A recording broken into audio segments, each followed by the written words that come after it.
Hey, what is up everyone? Today we got a pretty unique story. It's narrated by Frederick Surrey. Get cozy and watch till the end, guys. There is a place the Imperium's maps don't show, not because no cartographer has ever tried to draw it, not because no astrocartographer has ever pointed their augury arrays at it and taken measurements, but because the Departamento Cartographica doesn't possess the language to describe what lies beyond the galactic rim in any terms that would be useful to anyone who needed to navigate there or plan operations within it.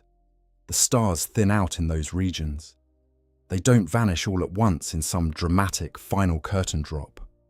They thin the way a crowd thins when a street turns into an alley, and then the alley turns into open country, and then there is simply no more country.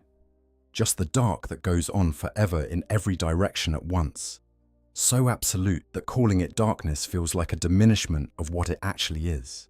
Astronomers on 1,000 different imperial worlds have pressed their eyes to telescopes and stared in that direction, not always on purpose.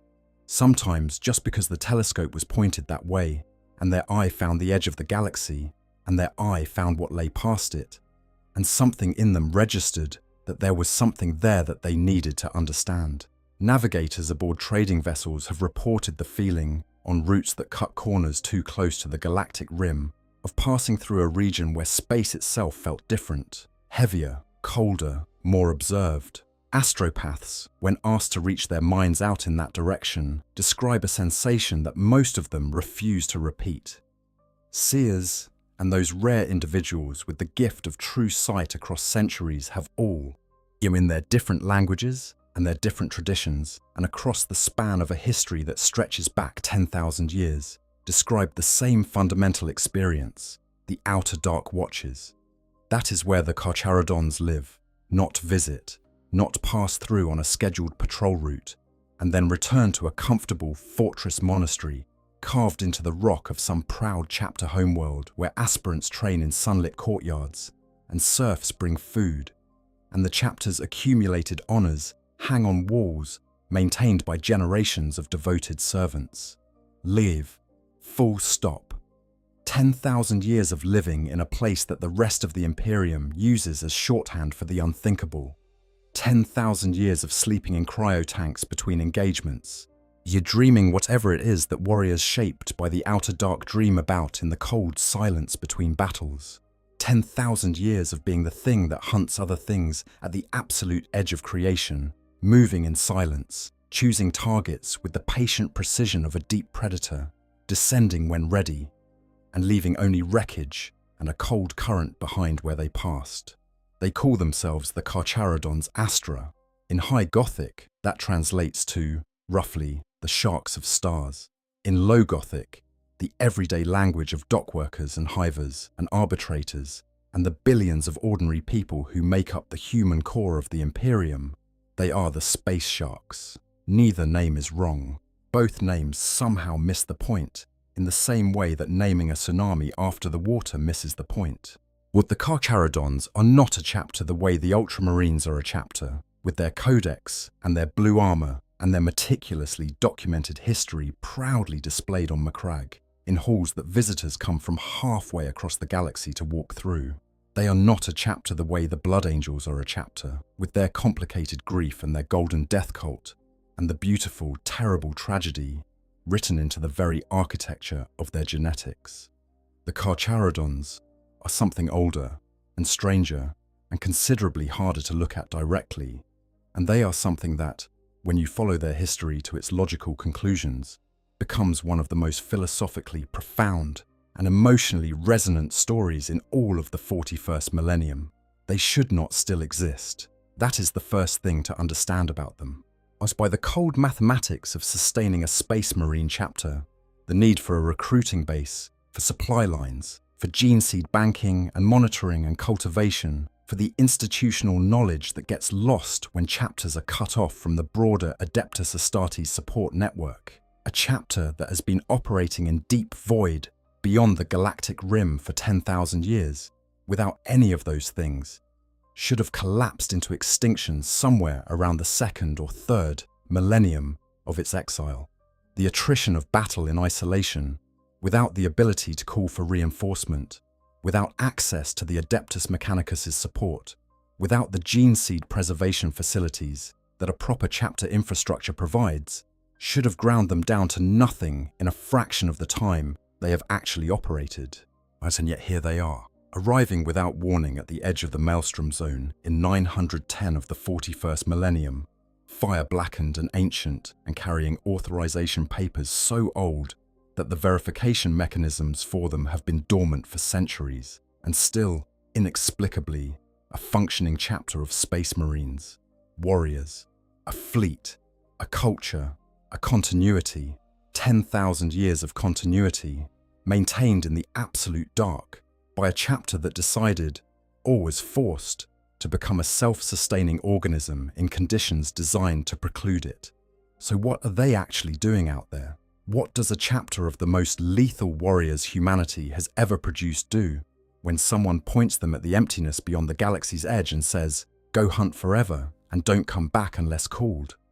What happens to the culture of warriors who spend 10,000 years in the void, cycling between cryosleep and silent combat with no one watching and no one to record their victories and no one to mourn their dead, except their brothers who are all equally far from home? What happens to the bodies of Space Marines whose gene seed has been reproducing in conditions that no one ever intended it to reproduce in, for generation after generation, without the careful oversight and correction that keeps the bloodlines of other chapters stable? What happens to the psychology of individuals who suppress their own names and identities and are trained from their first moments in the chapter to think of themselves as components of a collective purpose, rather than individuals with their own needs? We are going to answer all of those questions tonight, just slowly, carefully, completely, in as much detail as the deliberately obscured, carefully purged, impressionistically and partially preserved record of this most mysterious of Space Marine chapters allows. Because here is the truth about the Carcharodons that I want to offer before we go any further into the specifics. They are not simply a grimdark chapter defined by their brutality. Even though they are certainly brutal, they are not simply a mystery chapter defined by their obscurity. Even though the obscurity is genuine and carefully maintained, they are, at their core, a chapter defined by a kind of loyalty so extreme and so stripped of all the usual social rewards that normally sustain loyalty that it becomes something genuinely moving when you fully understand it. And the Carcharodons are loyal to the Emperor in the way that the ocean is loyal to gravity, not because it has calculated the benefits, not because it has been given honors in return, not because the relationship has been reciprocally fulfilling, but because that is the nature of what they are, shaped by 10,000 years of being exactly what was asked of them in exactly the place they were asked to be. The void calls to them. They were sent there. They answer. Let's talk about why and how and what that answer has cost them. Section 2. The Day of Exile. What we know, what we can deduce, and what remains deliberately unknown. The Carcharodons' own origin story is as incomplete as origin stories come, and that incompleteness is not accidental. The chapter does not preserve a clean, linear account of who made them and when and why. Because the era in which they were most likely founded is described, even in what little imperial scholarship survives it, as shrouded in myth and allegory. The true nature of the period has been purged from imperial history so completely, so deliberately, by parties with the authority to do such purging, that less is known about it than about the Horus heresy. And the Horus heresy is itself so thoroughly mythologized that recovering its actual history is more like archaeological work than historiography. The period in question surrounds what is called the Astropath Wars, a conflict or series of conflicts that took place in the late 32nd and early 33rd millennium. That era has been described as a time now shrouded in myth and allegory, whose true nature has been purged from imperial history. Almost before you ask why any era of imperial history would be more thoroughly purged than the Horus heresy, which killed untold trillions and nearly ended the human race, consider that the Horus heresy happened 10,000 years ago and has since been transformed into the foundational mythology of the imperial cult. studied by priests and warriors and historians as the defining moment of human civilization. An event that gets turned into religion is hard to fully purge. An event that happened in a period already defined by political chaos and institutional collapse, in a millennium when the administrative machinery of the Imperium was partially crippled by the aftermath of the Age of Apostasy's precursors, as in a time when the people who would have maintained the records were themselves the same people who wanted them destroyed, that you can purge. That leaves the kind of blank space in the historical record where you get only fragments and rumours and inference. Into that blank space, we have a few fixed points. The oldest surviving reference to the Carcharodons is found in a document called the Mythos Angelica Mortis, written by the savant scribes of the Secretariat Militum of Terra during the 35th millennium. This document is itself drawing on a now-lost source dating back to the Astropath Wars era. What it says about the Carcharodons is precise enough to work from, that they were dispatched into the outer darkness upon an endless voyage to ravage the foes of mankind and to set about the traitor, the alien, and the renegade without mercy, and harrow them in their places of strength. What is remarkable about this reference, and this is worth pausing on, is that it appears in a document from the 35th millennium referring to a source from the 32nd or 33rd millennium, and yet describes events apparently already old enough to require historical documentation at that point. The Carcharodons were not new in the 35th millennium. They were already a historical entity being referred to through surviving documents. Their presence in the outer dark by the time anyone was writing about them had already been long enough established that the writing has a retrospective, confirmatory quality, rather than a reporting on recent events quality. This is a chapter whose history is deeper than history, whose existence predates the reliable record of their existence, whose service was already old when anyone thought to note it down. There are also references from other eras that confirm the chapter's long operational continuity. The Carcharodons participated in the 7th Black Crusade in 811 of the 37th millennium, appearing to assist the Blood Angels during that conflict in a manner consistent with their pattern of periodic emergence from the void when called upon, or when their path through the dark coincidentally intersects a major imperial conflict. They are referenced in relation to explorator fleets in 211 of the 41st millennium, with records of them aiding against Orc terror ships in deep void space. These scattered appearances, centuries and sometimes millennia apart, are each individually brief. A few days of combat, and a brief acknowledgement of their assistance, and then they are gone again.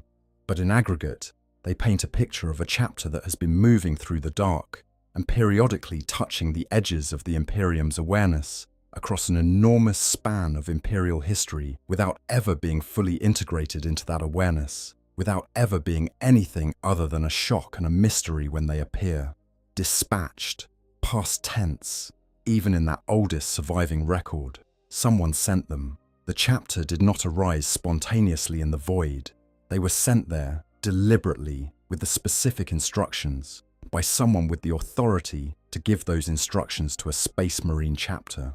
The phrase "endless voyage" is remarkable in context. Whoever wrote those original words was describing a mandate with no defined end state, where no success condition that would allow the chapter to stop and come home, no timeline, endless, forever. Go out there and do this until someone tells you to stop, and don't expect that call to come anytime soon. The chapter's own traditions, transmitted orally and through ritual rather than through written records that could be lost or stolen, speak of an event they call the Day of Exile. Their wandering ancestors were banished from their homeworld and ordered out beyond the galaxy's edge at the behest of an individual they call the Forgotten One. Note how carefully chosen that name is. The Forgotten One is not the enemy, not the betrayer, not the one who wronged us. The Forgotten One, an individual whose identity is lost, whose face cannot be named, whose specific actions at the Day of Exile cannot be fully reconstructed, but who is still held in something approaching reverence. The Forgotten One gave them their mandate. The exile was the mission. The mission is still being executed. Whatever the Forgotten One's reasons were, whatever drove them to send an entire chapter of Space Marines into the dark with instructions never to return, those reasons are honored, not resented, by the people living out their consequences. This is psychologically extraordinary when you sit with it. Most human cultures, when faced with an unjust exile imposed by a single authority figure, develop complex traditions of grievance. Songs of longing, rituals of remembrance centered around the wrong done, political and philosophical frameworks that legitimate the eventual return and reclaim of what was taken. The Carcharodons have none of this. Their traditions about the day of exile are not structured around injustice. They are structured around sacred obligation. The exile was not done to them. It was given to them. There is a difference, and the difference is everything. Above the Forgotten One, in the chapter's cosmology, is the Void Father, their name for the Emperor himself. And this is one of the most striking details in the entire chapter's spiritual life. The Carcharodons' memory of the Emperor is not the memory of a distant god sitting on a golden throne, consuming the souls of 10,000 psychers a day to maintain the Astronomicon, governing through an intermediary institution that claims to interpret his will. What it is the memory of an actual living being who was present to the chapter's ancestors, a man, or something shaped like a man, of extraordinary presence who walked among them when they were newly made and said, in whatever form the original mandate took, "Go out there and guard the dark, and wait until I call you back." They have been waiting for 10,000 years, and the Emperor has not walked among men since before the Horus Heresy, since before the Golden Throne, since before the long twilight that the current age represents for the civilization he built. But the Carcharodons wait, they fight, they keep the darkness back, and somewhere in the oldest, most weathered parts of their institutional memory, they still carry the specific quality of the individual they are waiting for, not an abstract divine principle, but a specific historical person whose command they are obeying across millennia. There is something heartbreaking about that, if you let yourself feel it. Now, who was the Forgotten One? Because that question has an answer, or at least a very compelling theory, that the lore has gone to considerable lengths to support without quite confirming. The Horus Heresy series gives us, in the book Extermination, a figure named Arcus Phal, the Shade Lord, commander of the 19th Legion, the legion that would eventually become the Raven Guard, before the Primarch Corvus Corax was found and claimed the legion as his own. Arcus Phal had led those warriors for decades, which in the brutal fashion of the early Great Crusades pre-Primarch era, when Space Marine legions were used as instruments of occupation and repression as much as liberation and conquest. Phal had built his portion of the legion into something effective and efficient, and, according to Corax's standards when he finally arrived, deeply morally compromised. They were the pale nomads, grey-armoured, white-faced warriors who operated in enforced silence, who went from stillness to extreme brutality without the intermediate escalation that most human violence involves, who were used for the kinds of work that the Emperor needed done but preferred not to be seen doing. Corax, who was built by his homeworld of deliverance into a different kind of warrior entirely, one who believed in liberation, in the rights of those who were oppressed, and in the moral responsibility of the powerful toward the powerless, found Arcus Phal and his pale nomads deeply incompatible with his vision for the Raven Guard. He did not disband them. He did not execute them. He exiled them. He took Phal and the bulk of his Terran-born legionaries and sent them away on independent nomad predation fleets with orders to serve at the fringes of the Imperium, beyond Corax's sight and the sight of anyone else who would find their methods uncomfortable. The connections to the Carcharodons pile up quickly once you know where to look. The Shade Lord title, used exclusively by Arcus Phal during the Great Crusade, and also used by Tiberos, the current Carcharodons chapter master, as his formal title.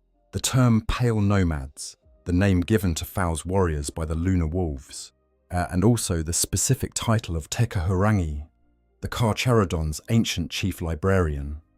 The battle barge Nakor, present in the early Raven Guard fleet, and still serving as the Carcharodons' flagship in the 41st millennium, thousands of years later.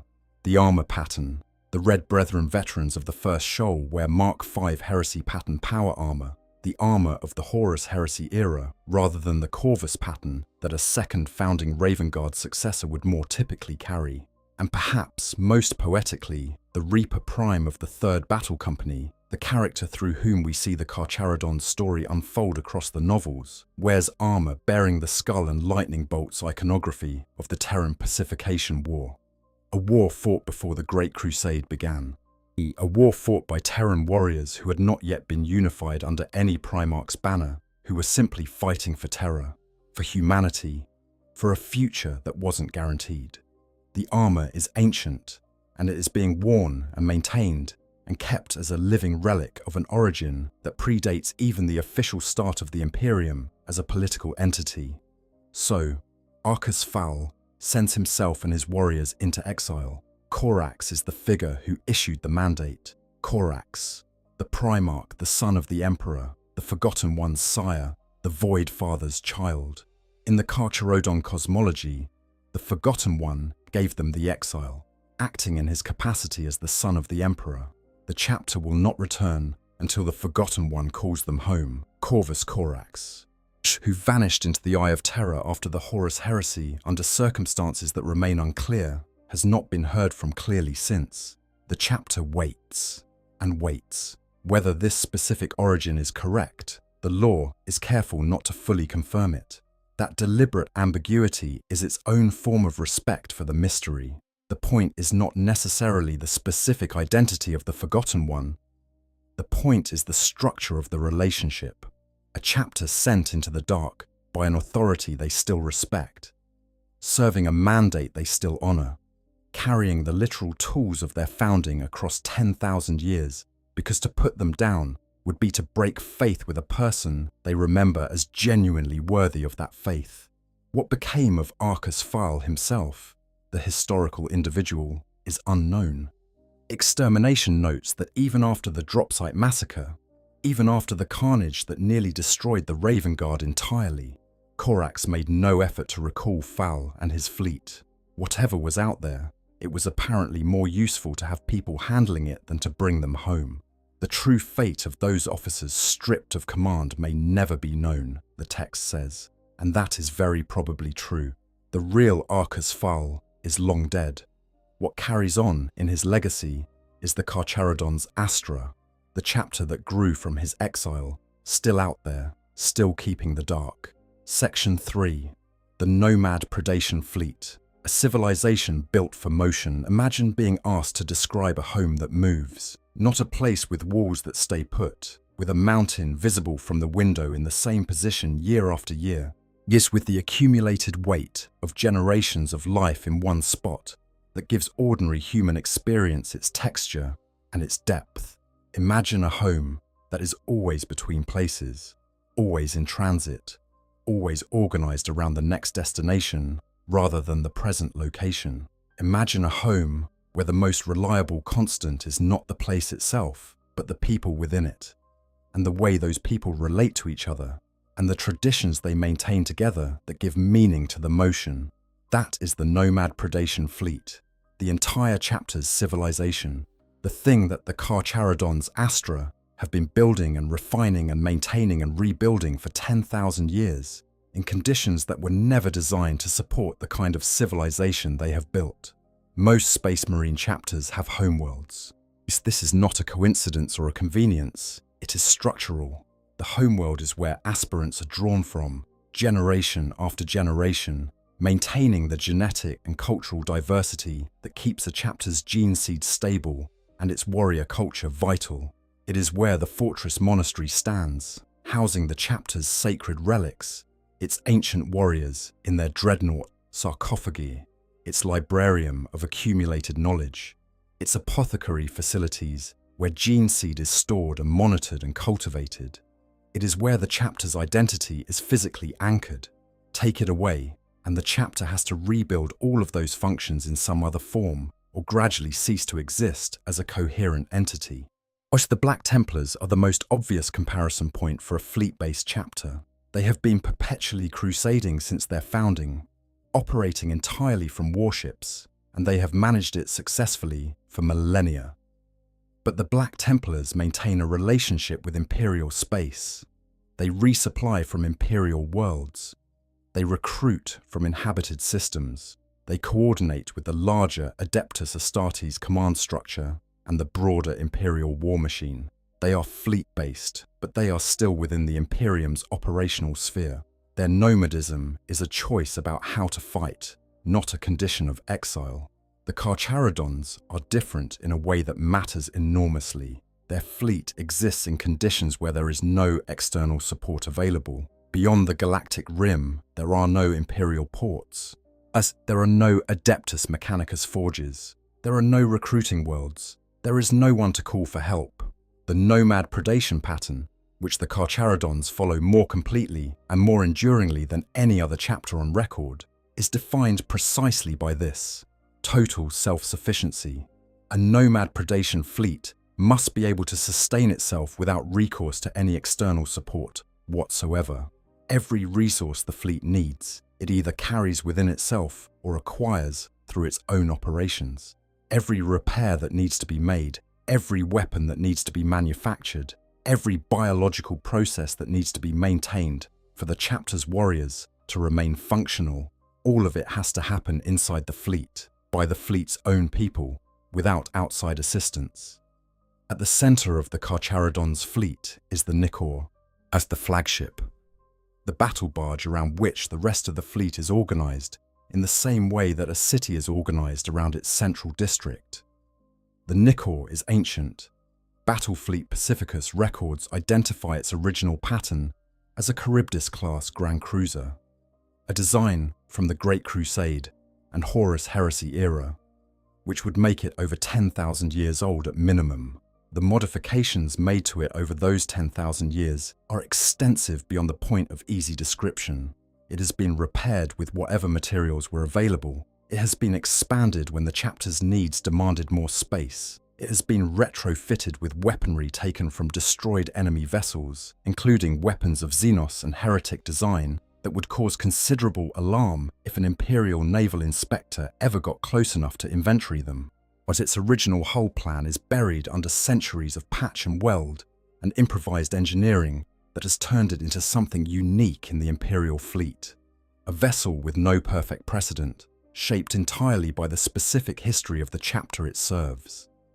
Around the Nicor cluster, strike cruisers, escort squadrons, utility vessels, and the various support ships that a military fleet needs to function. Here too, the ancient and the improvised and the salvaged sight alongside the purpose-built in an assemblage that reflects the reality of maintaining a fleet for 10,000 years without reliable outside support. Some vessels are of extremely ancient pattern. Some are of more recent acquisition. All of them work, because a ship that does not work has no place in a fleet that cannot simply request a replacement from an orbital dock. The fleet is organized into battle shoals, not companies. The Codex Astartes standard organizational terminology doesn't quite fit a chapter that has adapted so thoroughly to its specific conditions. A shoal is a self-contained combat unit, its own warriors, its own ships, its own command structure, its own shoal master. There are at minimum 10 recognized shoals, with the first being the Red Brethren, the elite veterans, and the 10th being the chapter's scout elements. But one of the most interesting operational facts about the Carcharodons is that individual shoals routinely spend years, literal years, entirely separated from the main fleet. They operate in their assigned regions of the Outer Dark independently, making their own tactical decisions, conducting their own tithes when necessary, fighting their own engagements, maintaining their own supply chains through the same principles of predatory self-sufficiency that the fleet as a whole embodies. They are self-contained entities within the larger self-contained entity of the full fleet. The Red Brethren, the veteran warriors of the first shoal, serve a specific function within this distributed structure that goes beyond their combat role. They are deliberately dispersed throughout the other shoals, rather than operating as a unified elite force. The purpose is straightforward. The Red Brethren are the chapter master's eyes, ears, and enforcers. Their presence in every shoal ensures that individual shoals, operating alone in the void for years at a time, do not drift from the chapter's core mandate and philosophy. The temptations of isolated command are real. A shoal master operating entirely alone, with thousands of light years from any oversight, with complete tactical autonomy over his warriors and their vessels, could very easily begin making decisions that prioritize his shoal's immediate needs over the chapter's long-term interests. The Red Brethren are there to make sure that doesn't happen, and the presence of these elite veterans in each shoal serves as a constant reminder that the chapter master's authority extends everywhere the fleet goes. Regardless of how far apart the ships are, the Red Brethren themselves are marked visually in ways that set them apart from the rest of the chapter. Their Terminator plate is heavily inscribed with red exile markings, the same exile markers that the entire chapter bears, but more elaborately applied, more extensively covering the armor's surface, and as if the weight of the exile presses harder on those who have carried it longest. They are also known to hang yellowed predator incisors from their armor, teeth collected from encounters with the creatures of the deep void, trophies in the old sense of the word, proof of things overcome and consumed. They remain armed and armored at all times, not because the rules require it, but because that is who they are now, in the way that a person who has spent enough time in dangerous conditions simply does not remove the habits that keep them alive, even when the immediate danger has passed. When the chapter does gather, when the individual shoals converge on the lost world for a full fleet muster, the assembly described in the lore is striking in its scope. The images of squadrons of escorts moving from different directions, these strike cruisers emerging from warp travel in loose formations, the battle barge, annihilation of the first shoal and the great bulk of the Nicor already at anchor, the Adeptus Mechanicus' own vessels positioned nearby with the careful neutrality of parties who are here to transact business rather than to fight. On the Lost World's surface, in the ancient caverns beneath the perpetual mist, the chapter's most significant rituals are performed. New warriors are given their void names. Veterans who have earned additional honor markings receive them. The Shade Lord meets with the Shoal Masters, and Taker Hurangi, in whatever configuration of ancient command, passes for a chapter council in an organization this old and this strange. The Lost World itself is one of the chapter's most evocative details. A grey planet, jagged continents, a perpetual mist, covered in ancient monuments built by hands that no one can now identify. It is described as the chapter's spiritual home, a place of silence and reclamation and reflection. The carvings in the bedrock of its deepest caverns are so old that even Tekahurangi, the chapter's oldest member by a margin that is essentially impossible to quantify, cannot say with certainty who made them or what they depict. But they are clearly representations of the chapter's deepest nature, and Tekahurangi's suggestion that the great Carcharodon is only a mask the chapter wears over something older and stranger is made in one of those caverns, looking at those carvings. Whatever the Carcharodons truly are at their ancient core, whatever they were before 10,000 years of the void shaped them into what they have become, is preserved there in rock, in a language the living chapter cannot quite read. The experience of daily life aboard the fleet for an ordinary void brother, for a warrior who is not one of the ancient leadership, is defined above all else by the alternation between absolute activity and absolute stillness. In transit, they sleep. Not metaphorically, not in the light dozing way that the word sleep suggests in ordinary usage. They sleep in cryotanks, sealed into individual units of cold suspension, their biological processes reduced to bare maintenance levels while the ships carry them between systems. The Susan membrane implant that every space marine receives as part of their organ suite makes this possible.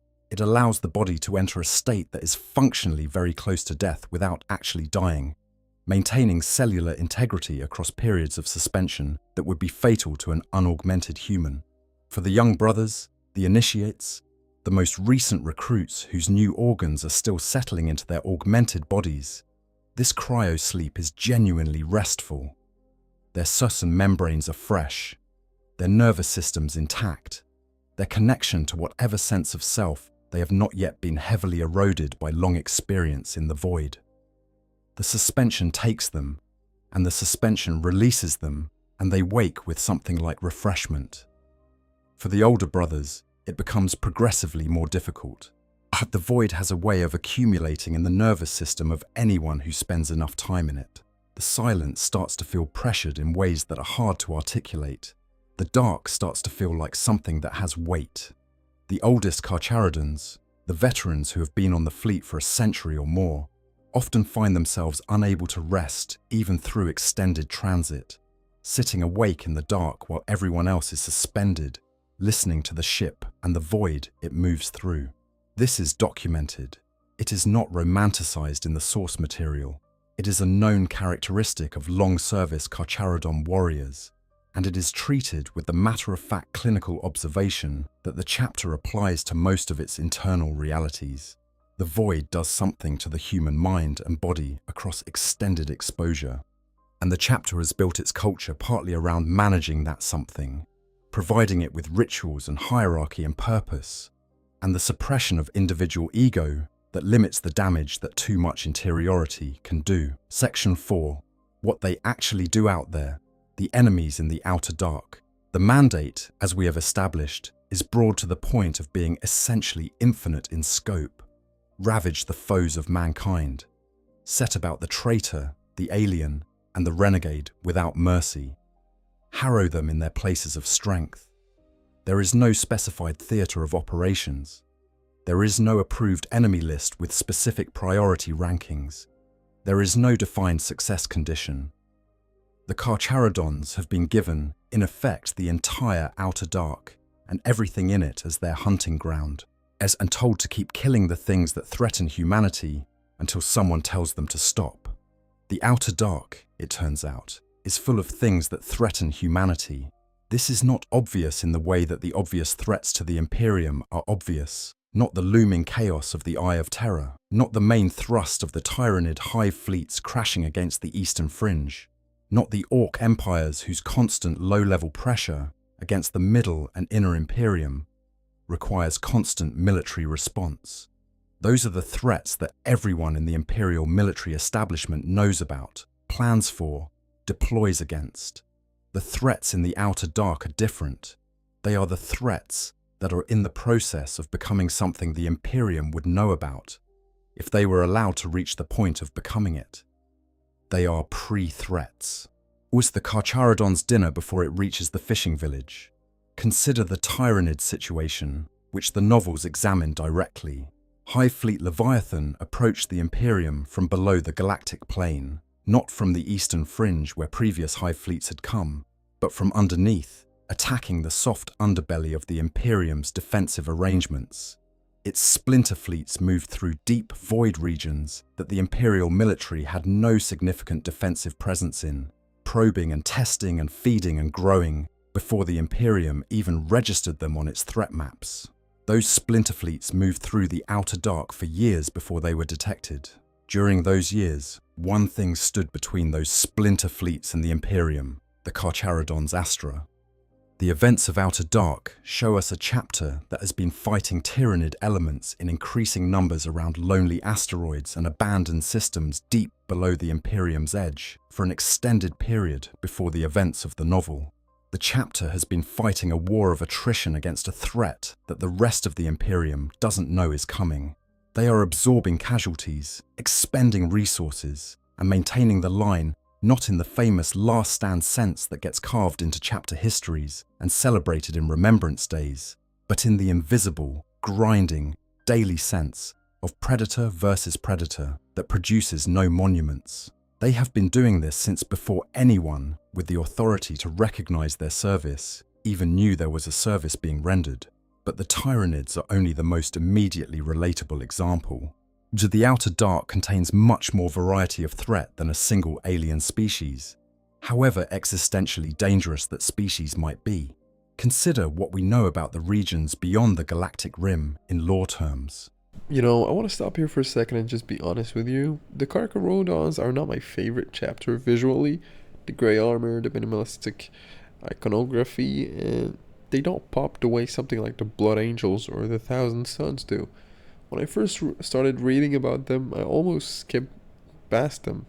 Then I found out the bit about Tithe being the only 3 generations removed from the original exiles, and I just sat down staring at my screen for a moment, because that means there are brothers in this chapter who are functionally still carrying the memory of the day of exile, like it happened within the living recall. That detail broke something open for me with these guys. They stopped being a mysterious void chapter and started feeling genuinely tragic. If you've been sitting here thinking the same thing, stick with it, because where the story goes next is where it really earns that weight. But anyways, let's continue. Necron tomb worlds exist in unlikely places.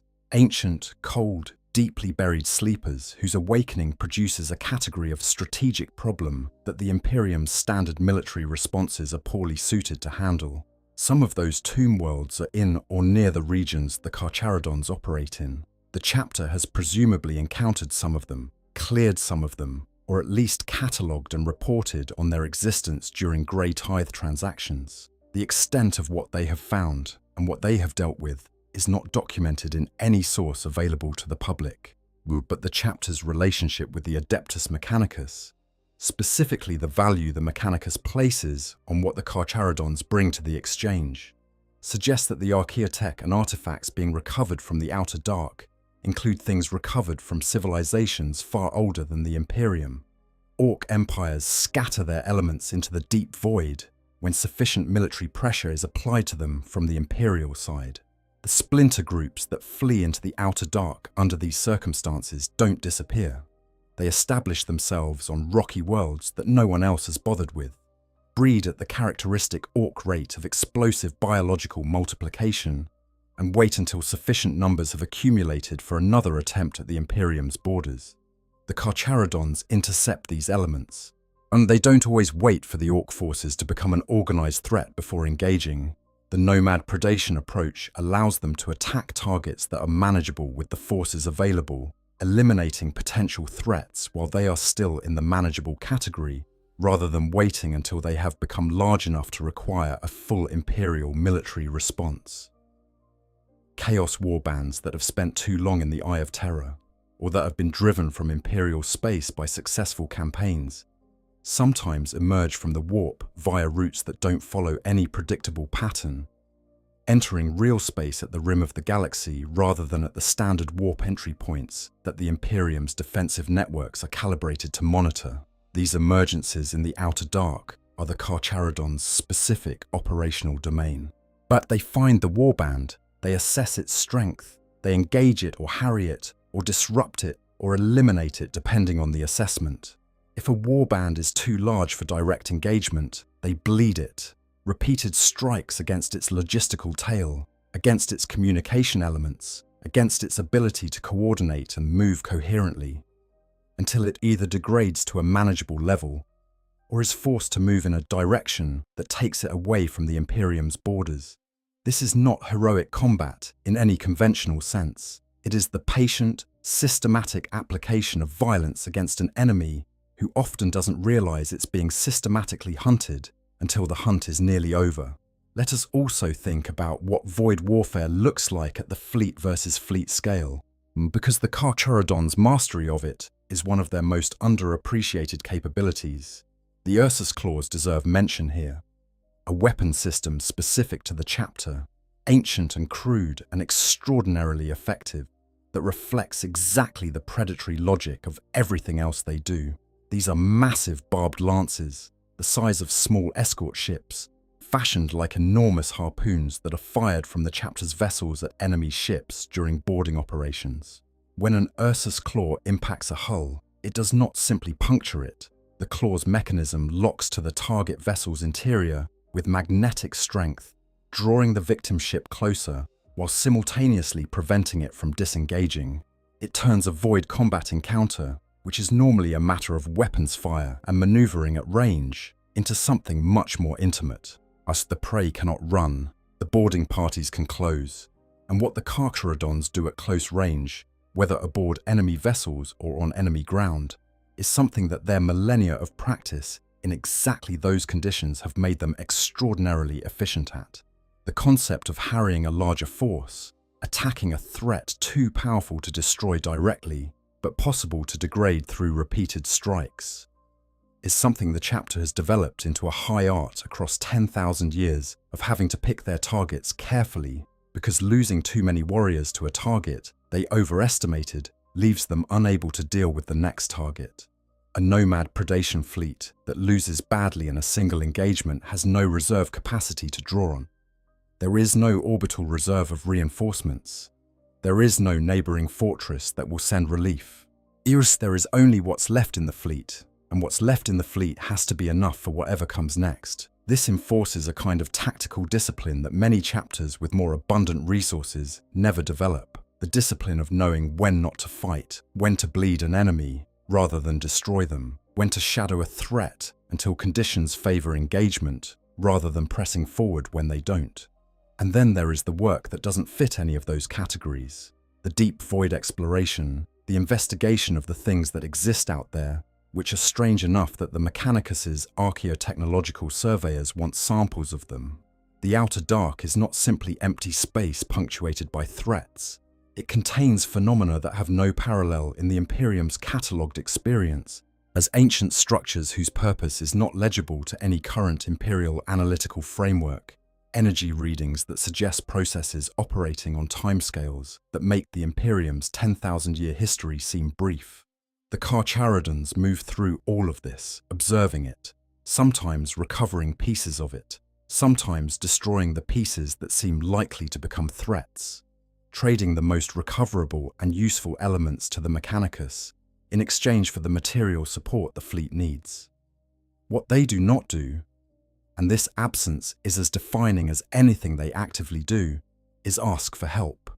The chapter does not send requests to Sector Command for reinforcement. It does not file strategic assessments with Segmentum Fortress. It does not coordinate with other Imperial forces operating in adjacent regions.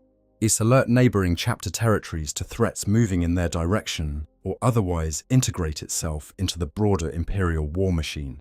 It operates in complete strategic isolation, making its own assessments, setting its own priorities, fighting its own wars. The Inquisition presumably has files on the chapter. The Inquisition has files on everything, but those files are limited by the simple fact that the chapter does not communicate and does not allow examination. This isolation is not hostility, it is function. A fleet operating in the deep void beyond the galaxy cannot maintain meaningful communication with the Imperium's interior.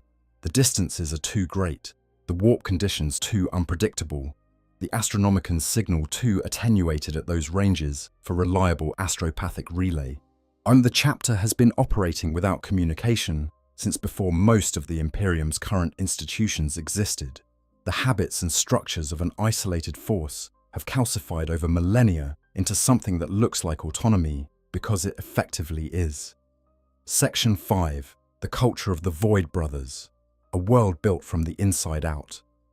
The culture of the Carcharodons is one of the most genuinely distinctive things in the entire Adeptus Astartes, and its distinctiveness runs deep in a way that chapter flavor rarely does. It is not a collection of interesting aesthetic choices applied to a standard Space Marine template. It is a culture that actually grew from the specific conditions that shaped it. 10,000 years of isolation, of exile, of the void, or of losing people without ceremony, and fighting without recognition, and maintaining purpose, without any of the institutional reinforcement that other chapters rely on to keep their warriors motivated and coherent. At the cultural base are roots that are Polynesian and Maori in their origin.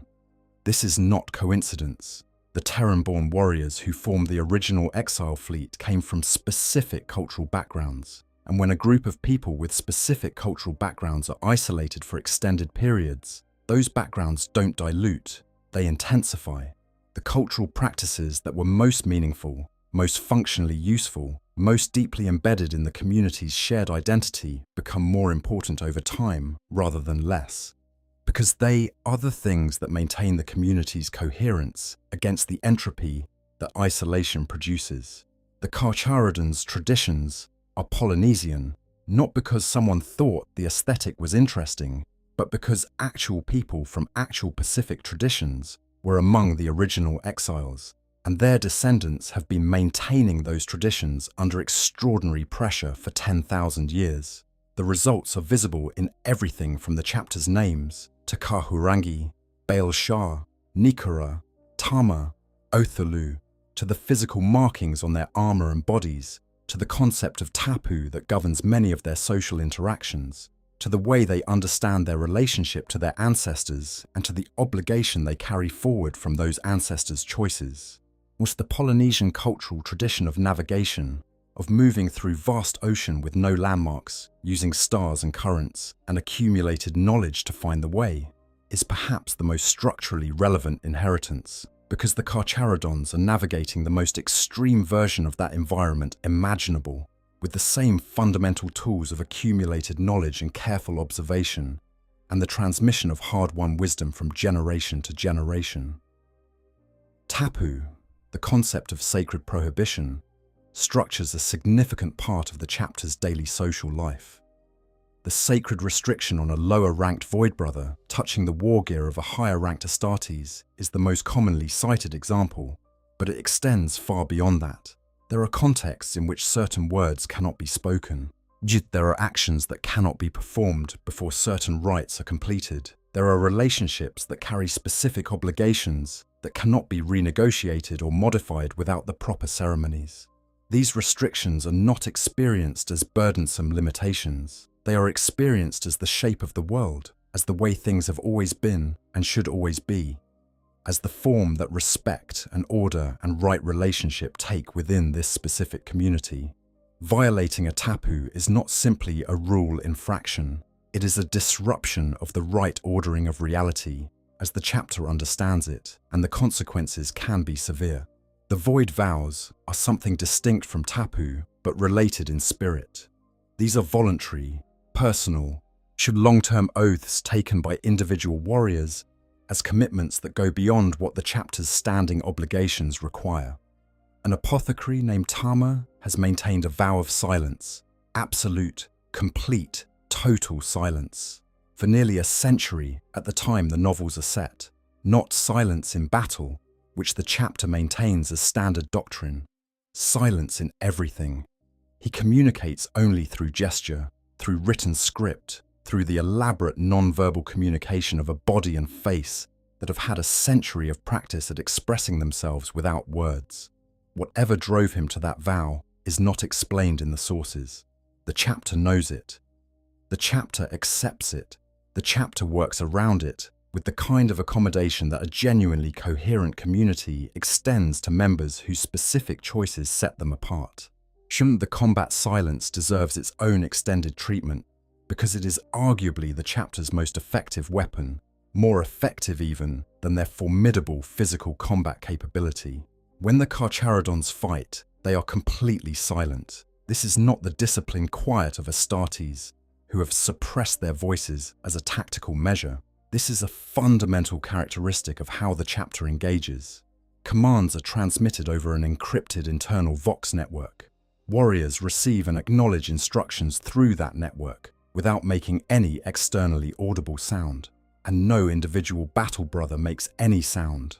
No shout when they close to engagement range, no grunt of effort when they swing a chain axe, no cry when they are hit, no challenge, no prayer, no curse, nothing. The Carcharodons conduct their violence in absolute silence. The psychological impact of this cannot be overstated. Even in the 41st millennium, where most combatants are accustomed to fighting beings of extraordinary capability and threatening aspect, the human brain has deep-rooted automatic responses to the audio environment of violence. Sound gives you information about what is happening and where. Sound gives you something to respond to, something to calibrate your own reactions against. Sound, even the sounds made by enemies, grounds you in the physical reality of the engagement. The Carcharodons take all of that away. They move through the soundscape of a battle, adding only the sounds of their impact on physical objects, the crack of ceramite on stone, the wet sounds of close combat, the mechanical cycling of weapons, and nothing else. No voice, no presence that you can orient to by sound, just the movement and the impact and the silence that follows. The Night Lords, who are arguably the galaxy's greatest practitioners of psychological warfare, were documented as genuinely thrown by this when they encountered the Carcharodons on Zartak. The Night Lords use sound as a weapon. They broadcast screams, they taunt, they play recordings of their victims' deaths over external vox as a psychological preparation before engagement. None of it lands on the Carcharodons, because the Carcharodons have removed themselves from the psychological register in which those tactics function. You cannot demoralize something that is not listening.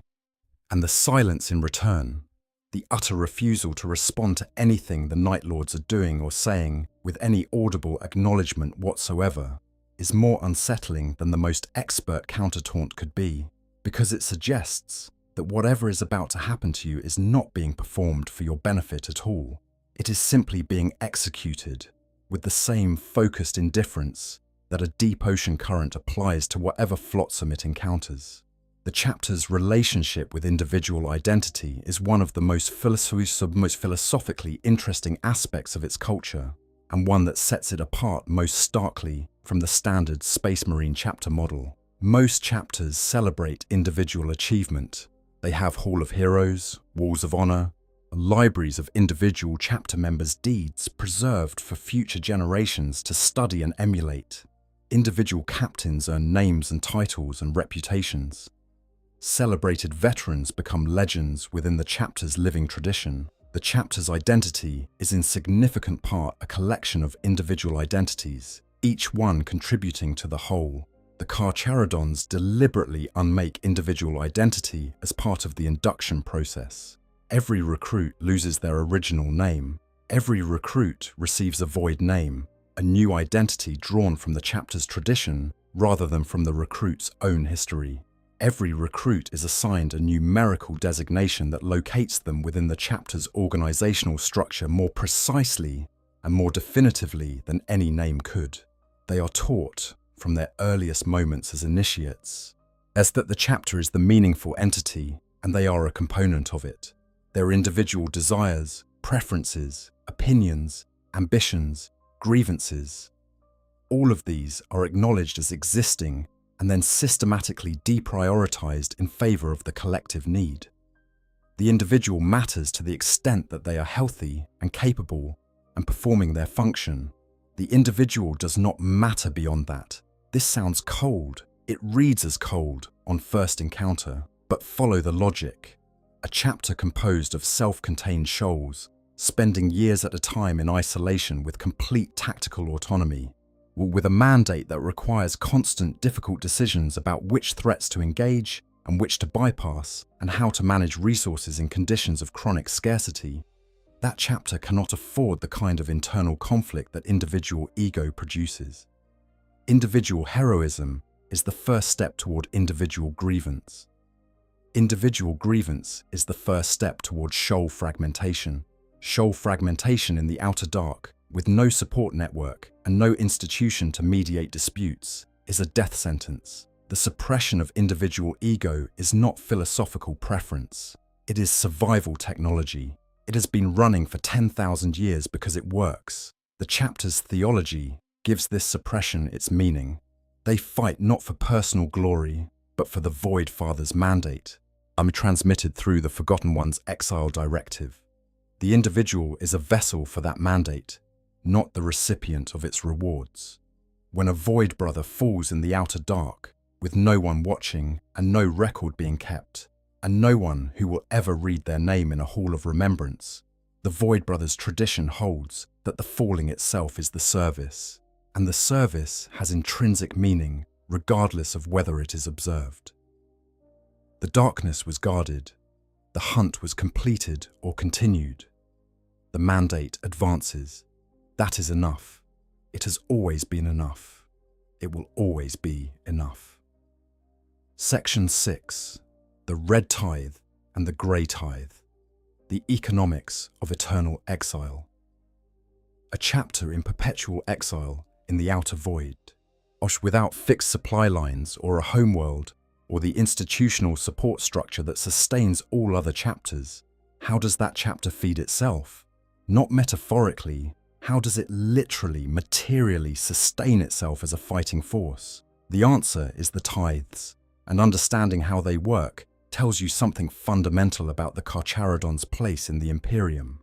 Not just as a military asset, but as a political entity that exists in a specific, carefully negotiated relationship with the civilization it serves. The Grey Tithe is the material exchange. At intervals, apparently semi-regular, though the precise schedule is not publicly known, the chapter's fleet convenes at the Lost World, and the Adeptus Mechanicus sends its own fleet elements to meet them. While what the Carcharodons bring to this meeting is material recovered from the Outer Dark, archaeotech, ancient artifacts, biological samples from xenospecies that the Mechanicus has never catalogued, navigational data about deep void regions that no other imperial entity has surveyed. Occasionally, the working remains of technologies that predate the Imperium by enormous spans of time. In exchange, the Mechanicus provides weapons, armor, ammunition, medicae supplies, replacement components for the chapter's aging and improvised equipment, and the carefully maintained gene seed cultivation materials that allow the chapter to continue producing new space marines. This relationship is described in the lore as ancient, predating any current member of either party's memory, as a transaction that has been occurring since the chapter first had reason to seek outside material support. The Mechanicus does not particularly like the Carcharodons. The chapter's relationship with their technology tends toward the pragmatic rather than the reverential.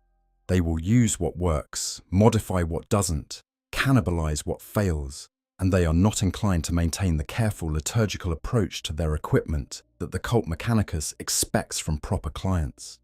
But the Mechanicus values what the Carcharodons bring from the deep void enough to overlook the doctrinal discomfort. The Magos who participate in these exchanges are not naive about what they are doing. They are getting access to materials they could not obtain any other way, and they are paying for it with resources they can produce in quantities that make the exchange favorable. The Red Tithe is the other one, the blood one. The one that defines what the Carcharodons' relationship with the broader imperial population actually looks like from the ground. The Red Tithe is how the chapter recruits. The edicts of exile, the legal instruments that the chapter has been operating under since its founding, apparently endorsed by the High Lords of Terror and confirmed by successive inquisitorial authorities over the millennia, grant the chapter the right to descend on an imperial world and take from its population what the chapter needs. The most important element of this right is the right to take people. Were not imperial military personnel or government functionaries or members of any of the Adeptus Terror's branches, those are explicitly excluded from what the edicts permit.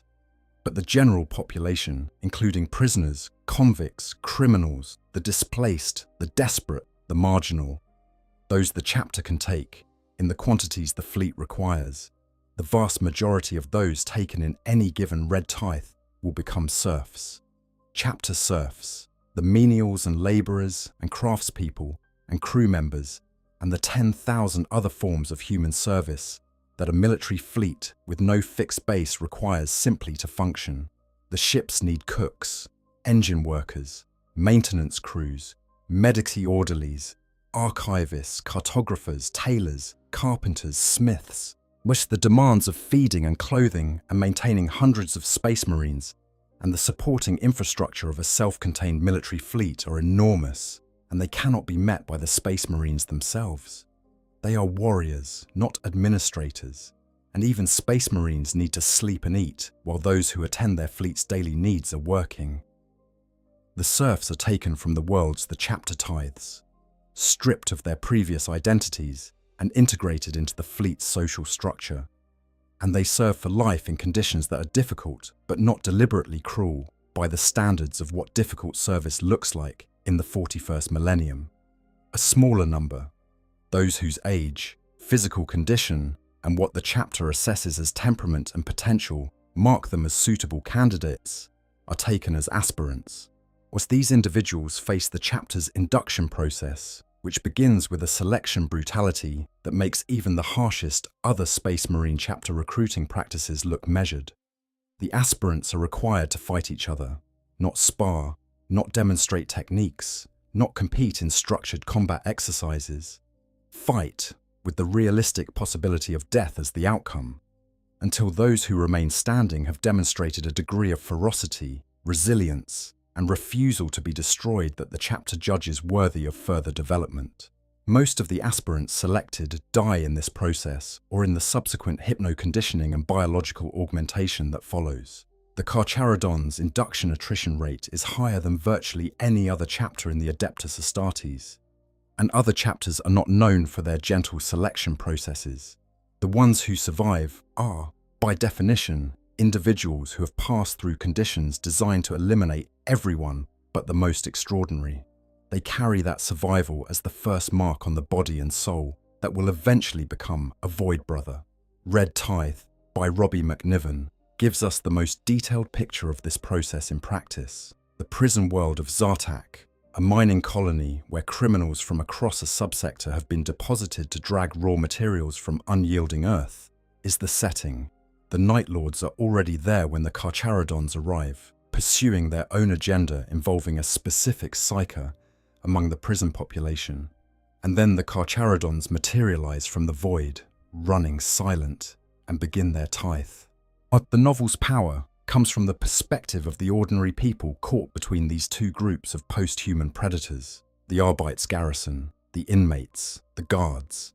None of them are rescued in any conventional sense. The Carcharodons eliminate the Night Lords, which is certainly preferable to not eliminating the Night Lords, but they do so in the course of executing their tithe, not in order to save anyone. When the fighting is done, the Carcharodons take what the tithe entitles them to, a portion of the population, both as serf labour and as aspirant candidates. The only survivor with enough status to tell the story later is a single traumatized arbitrator, left alive in a facility otherwise running red. And the chapter's right to conduct these tithes is confirmed in documents so old that the institutional memory for verifying them has atrophied. Tiberos carries notices patent when the chapter enters imperial space, affirming rights and titles issued by High Lords long dead, endorsed by inquisitors whose successors no longer exist, validated by mechanisms that have been dormant for centuries. That these documents remain valid, that the chapter can present them to modern imperial authorities and be accepted as legitimate actors rather than renegades, is itself a testament to the bureaucratic permanence of the Imperium's foundational legal instruments. Once the High Lords have written something down and sealed it with appropriate authority, it remains valid until it is actively invalidated. As no one has ever invalidated the Carcharodons' edicts. When even the red tithe is insufficient, when the chapter's casualties in the Outer Dark are running too high for tithing alone to replace, there is one more option.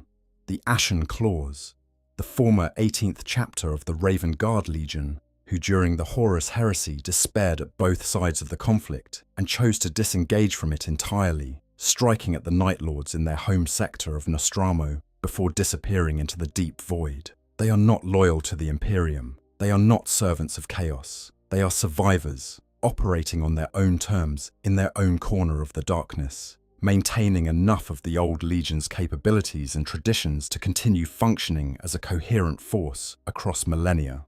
Negotiations with the Ashen Claws are never smooth, as the Ashen Claws view the Carcharodons with a mixture of contemptuous familiarity and active hostility. They consider the Carcharodons' gene seed to be contaminated or adulterated, and they make this assessment known in terms that are not diplomatic.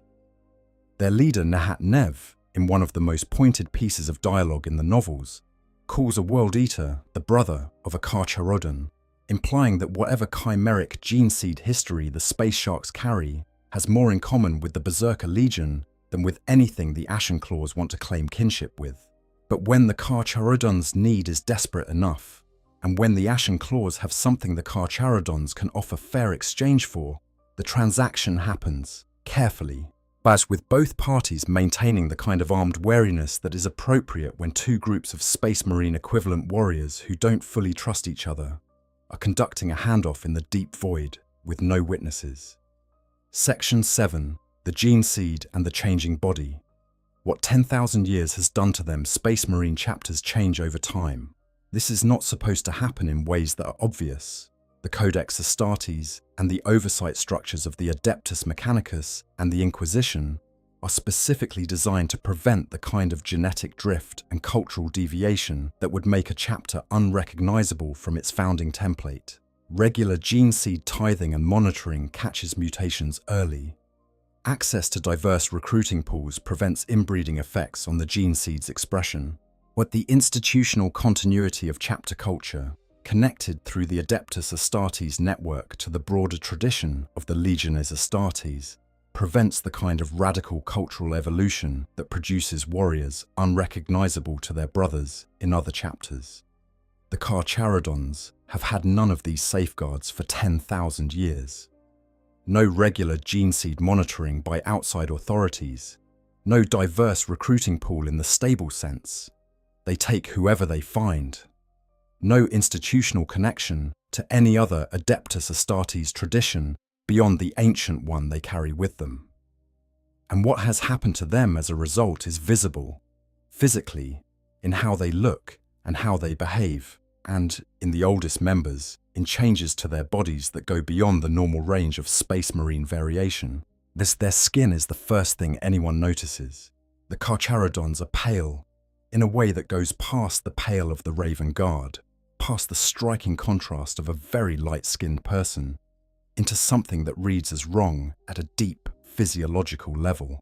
It is the pallor of tissue that has never been exposed to sunlight for 10,000 years, passed down from generation to generation of warriors who have not lived on any planetary surface long enough for the sun to register on their cells. It is the color of deep things, cave fish and deep-sea creatures and organisms that have adapted to complete darkness across long evolutionary timescales. It is beautiful in the specific way that beautiful things with no practical function for the observer are beautiful, evocative, striking, unsettling if you let it be. The eyes are the second thing. It's completely, totally black. Not dark brown, not heavily pigmented. Black, without any visible distinction between the iris and the pupil, without the white sclera that makes human eyes human. This is gene seed mutation. The Raven Guard carry a version of this. In Raven Guard veterans, the eyes can develop the solid black sclera that marks the most advanced cases of their particular gene mutation. But in the Carcharodons, the mutation is more complete, more universal, more permanent. Every Carcharodon of sufficient age has these eyes. They see through them without apparent limitation.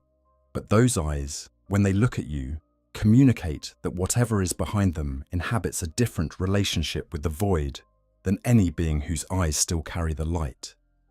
In the oldest members, and here we are talking about warriors like Tekaharangi, as whose age defies conventional comprehension, the changes go further.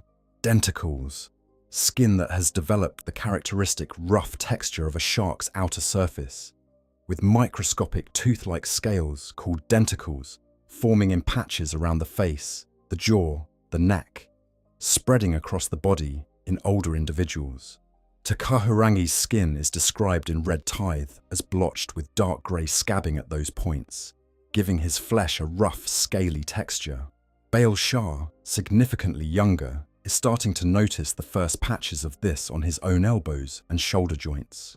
It is not a metaphor, it is a literal, biological change. The gene seed, reproducing across 10,000 years of isolation without correction, has developed an expression that is moving, generation by generation, generation by generation, but in the direction of the organism whose name the chapter carries. What does this tell us about the gene seed's actual origin? The honest answer is that it makes the question harder rather than easier. The Raven Guard carry the black eyes and pale skin as gene seed expression.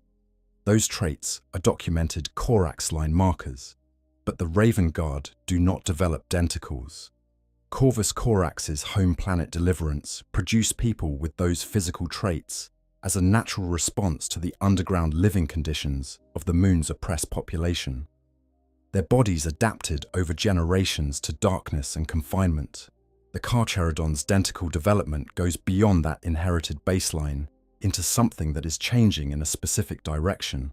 It was as if something in the gene seed's deep programming is expressing a characteristic that was never part of the original Raven Guard template.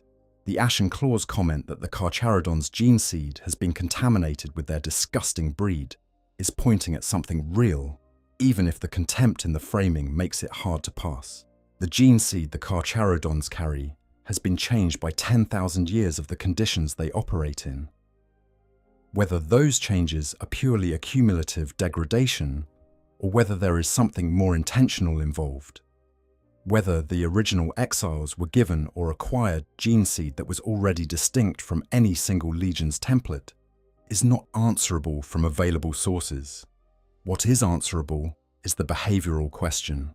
Yet the Carcharodons fight the way the gene seed has shaped them to fight, in close quarters, with chain weapons and power blades and the direct physical contact of close engagement, in the blood rage that the oldest veterans describe as a focusing of the entire consciousness into the single purpose of the kill.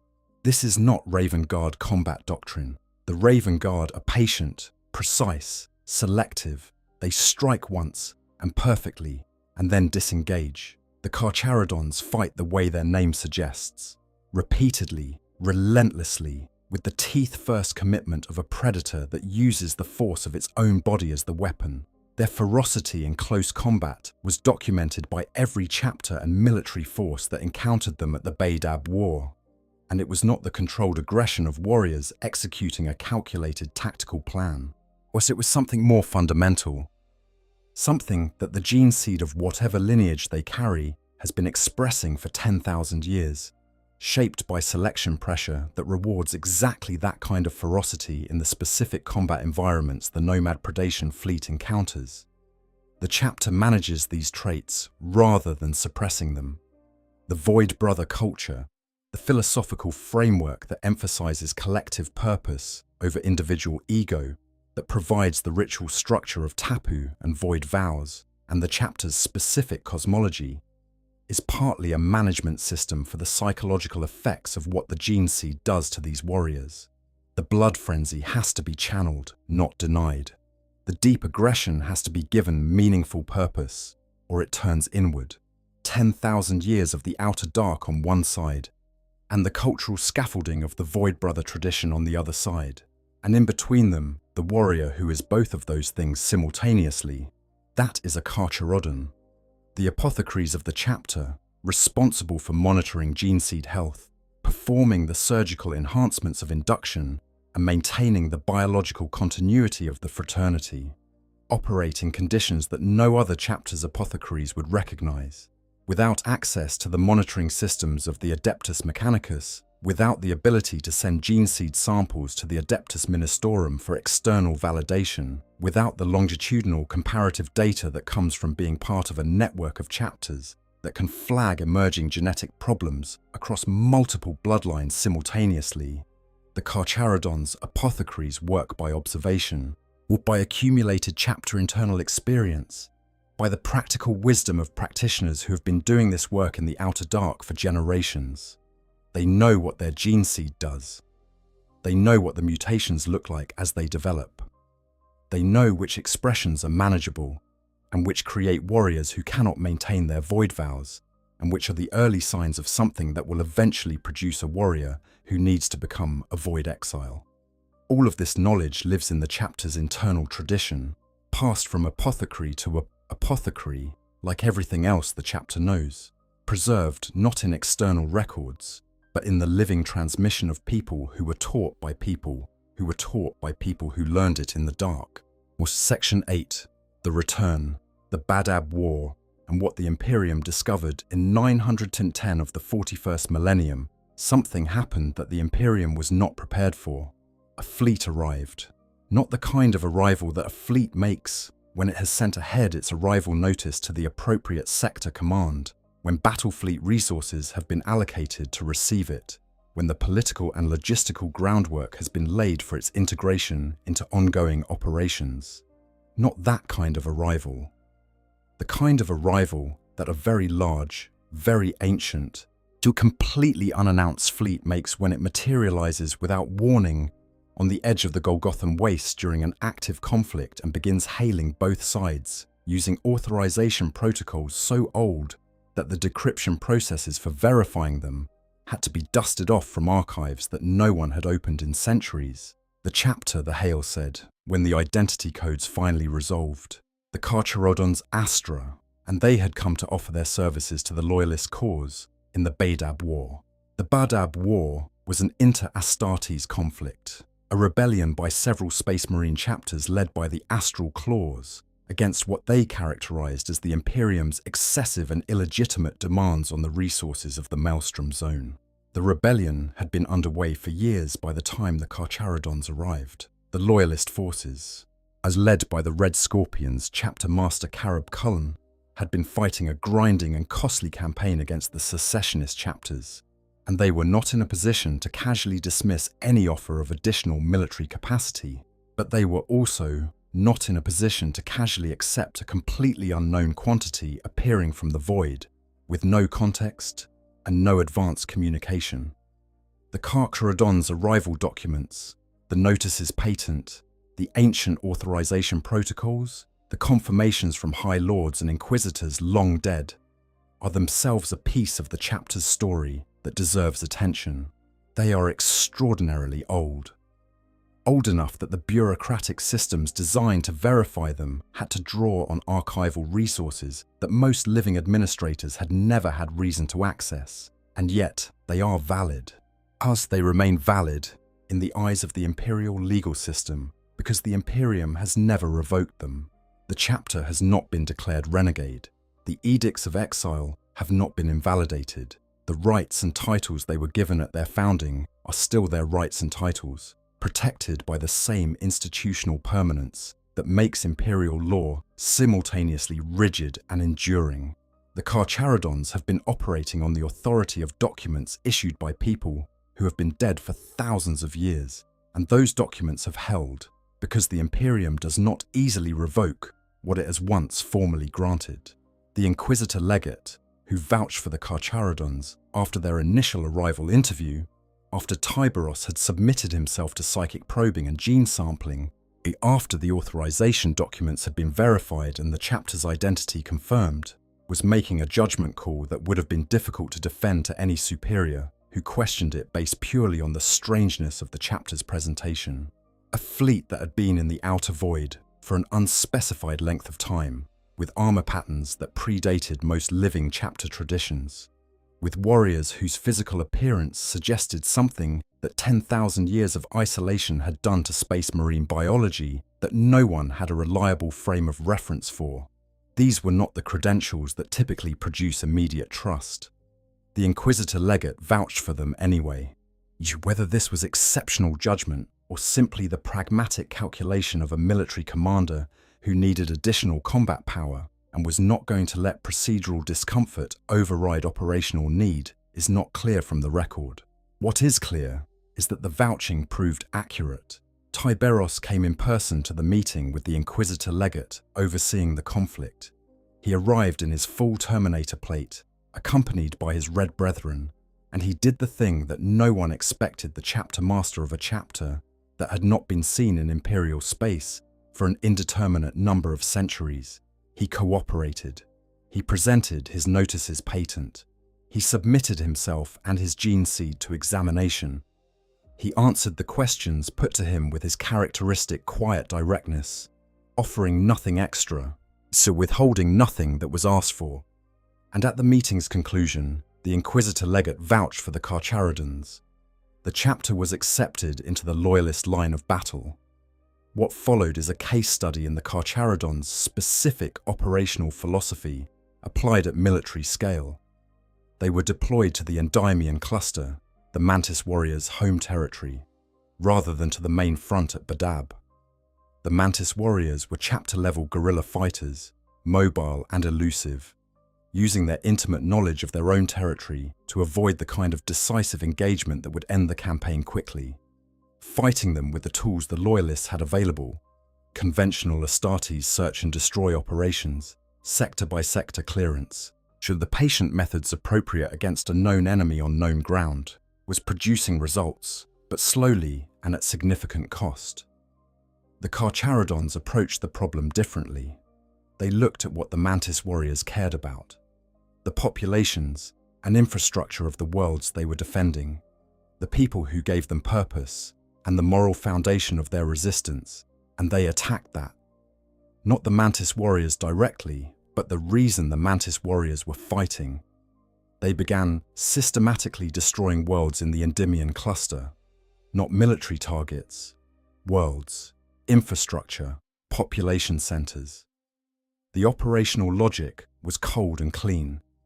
If the worlds the Mantis warriors were defending ceased to be worth defending, and as then the Mantis warriors would either abandon their guerrilla posture to defend them directly, which would bring them into exactly the kind of decisive engagement the Loyalists could win, or they would abandon their people to destruction, in which case their honor-based resistance would collapse. The Mantis warriors chose the first option because their honor required it.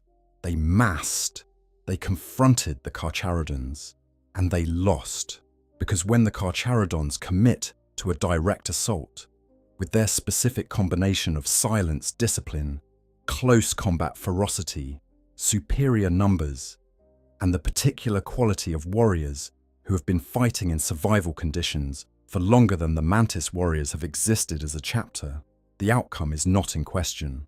The Carcharodons then moved on to Badab Primaris, and that they sabotaged the reactor cores of the primary hive cities. The tectonic upheaval produced by this act eventually destroyed the planet.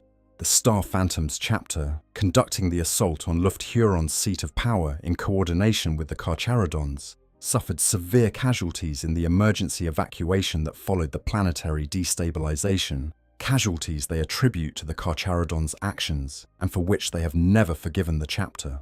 The Carcharodons, when informed of this perspective, apparently offered no response. The mission was to break the secessionist forces. The mission was completed. The war was won. Before departing, the Carcharodons returned to the Endymion cluster one final time, and they found the Mantis warriors' hidden fortresses, the armories and bases that the chapter had maintained through their long service in the region, and they stripped them: equipment, supplies, weapons, vehicles, everything. Then they took a generation of the region's young men, forced to fight to the death for the right to be considered, most dying. The survivors taken into the chapter's induction process. Think for a moment about what this final act reveals about the chapter's priorities. They had just participated in a major inter-Astartes conflict, conducted across multiple star systems, producing multiple significant engagements at chapter strength. They had demonstrated their military effectiveness, their loyalty to the Loyalist cause, their willingness to prosecute the conflict with whatever degree of brutality the mission required. They had been formally recognized as Loyalist participants by the highest available Imperial authority in the war zone. They had, by every institutional metric, earned some form of reward or acknowledgement: a homeworld grant, a territory designation, formal reintegration into the Adeptus Astartes communication network, something. What they took instead was supplies and young men to train as warriors, and then they left. They did not stay for the trials of the defeated chapters. They did not claim a political position in the new order of the Maelstrom Zone. They did not establish a permanent presence in Imperial space that would give future Imperial commanders a reliable way to reach them. They took what they came to take: the material resources to continue the work they have always been doing, and they disappeared back into the void that is their home, their mission, their permanent condition. The last sighting of them after the Badab War, according to the records, was made by an explorator augury beacon, which registered the Carcharodons' fleet, tacking course through the warp, ascending above the galactic plane and into the blackness of the outer void once more. An augury beacon. automated sensors on a survey ship that happened to be pointed in the right direction at the right moment. That is how the chapter departs from Imperial history and returns to the outer dark, not with speeches or ceremonies or formal farewells, but with a sensor reading that dissolves into static as the fleet crosses the threshold between the Imperium's operational reach and the deep void beyond. And then 3 years of their presence in Imperial space, in a conflict that reshaped the Maelstrom Zone, are over, and the outer dark has its inhabitants back, and the Imperium returns to not knowing exactly where the Carcharodons are, or what they are doing, or whether they are still operating. And the whole extraordinary episode closes like water closing over a stone dropped into it. The whole engagement was 3 years. 3 years out of 10,000.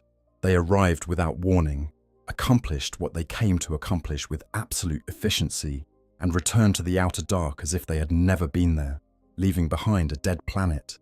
A collection of traumatized surviving worlds, an inter-chapter grudge with the star phantoms that persist to the current era, and the testimony of every force that fought alongside them or against them, that the Carcharodons are exactly as frightening as you expect them to be when you first hear about them, and then more frightening than that when you actually see them work. Section 9. The figures who define them. Tiberos, Takahurangi, and the others, the Carcharodons' leaders, are not administrators. They are not strategic commanders in the conventional military sense, managing campaigns from protected command positions with tactical displays and advisory staff. They are the chapter's living memory, its walking philosophy, with its demonstration of what 10,000 years of the outer dark produces when you add the specific genetic endowment of the Carcharodons' bloodline and the cultural traditions of the Void Brother fraternity. Tiberos, the Red Wake, is the Shade Lord, the chapter master. He is enormous even by the generous standards that Space Marines have established for what constitutes a large human being. His Terminator plate is not operational gear that he wears when the situation demands heavy armor. It is his standard dress. At some point, in what campaign, at what cost, at what physiological threshold, the Carcharodons' chapter master reached a size and degree of physical development that made conventional power armor impractical, and the custom Terminator plate became the norm rather than the exception. The plate itself is ancient. She inscribed with exile markings that represent decades or centuries of accumulated service honors in the chapter's specific marking tradition, carrying the weight of everything Tiberos has done since he first claimed it. His weapons are hunger and slake. These deserve their names unpacked, because every detail of the Carcharodons' material culture means something. Lightning claws are standard Terminator-grade close combat weapons, energy-sheathed talons capable of tearing through ceramite and the biological tissues of even heavily augmented opponents with relative ease. Tiberos' version adds underbite chain blades integrated into the lower jaw of each claw, giving them the capability to grip and tear, in addition to slash and stab. Hunger is the state before the kill, the need that drives the predator. Slake is what follows the kill. What's the temporary resolution of that need? They are named for the oldest and most honest description of why something like a Carcharodon fights. Not for honor, not for duty, in the first instance, for the hunger and its slaking, the moral and philosophical architecture that gives that hunger its direction toward the Emperor's enemies, away from the chapter's brothers, in service of the exile mandate, comes afterward, built on top of the biology rather than replacing it. The rule that his presence creates when Tiberos enters the field is documented in military accounts from the Badab War with a consistency that suggests it is not exaggeration. He was always on the front lines. He led his Red Brethren into the heaviest fighting personally, as not as a gesture of theatrical leadership, but as a simple practical decision. The things that needed dying most urgently needed the most capable killer available. And Tiberos was that. Carib Cullen, who was himself a space marine of exceptional capability and no small reputation, is documented as maintaining wariness about the Carcharodons' loyalty throughout the Badab campaign, even while formally accepting their participation.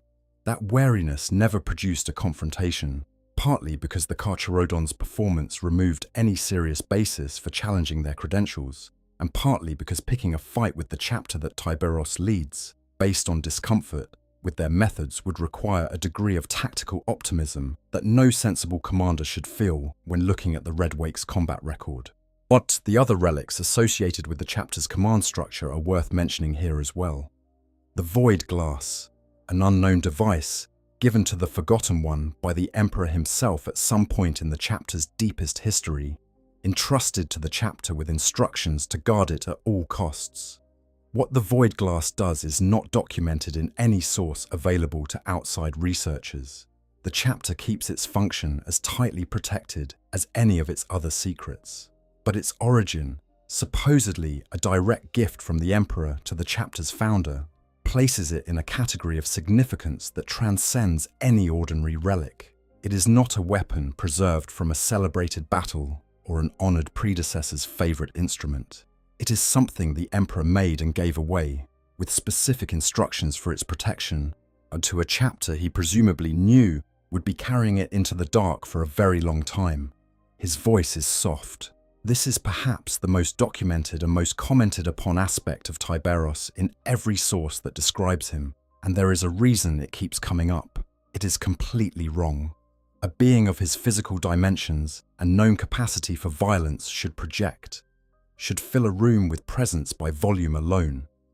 Instead, he speaks quietly enough that people lean in to hear him, and when they lean in, they find that his quiet voice is not the quiet of someone who lacks confidence or strength, but the quiet of something so certain of its own capability that volume would be redundant.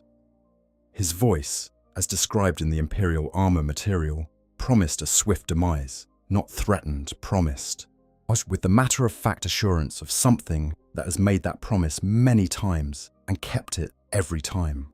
At the Badab War's opening meeting, when Tiberios knelt before the Inquisitor Legate, a man a small fraction of his size, and removed his helmet to reveal the scarred face, the sharp features, the white skin, the fathomless black eyes, and said barely above a whisper, "Hail the Emperor." Every observer present understood they were not dealing with a normal Space Marine commander. They were dealing with something shaped by a genuinely different process, something that the standard framework for understanding Adeptus Astartes' leadership did not quite fit. Carcharodons, the Pale Nomad, is the other pole of the chapter's leadership structure, and he is extraordinary in ways that complement Tiberios' extraordinary qualities rather than duplicating them.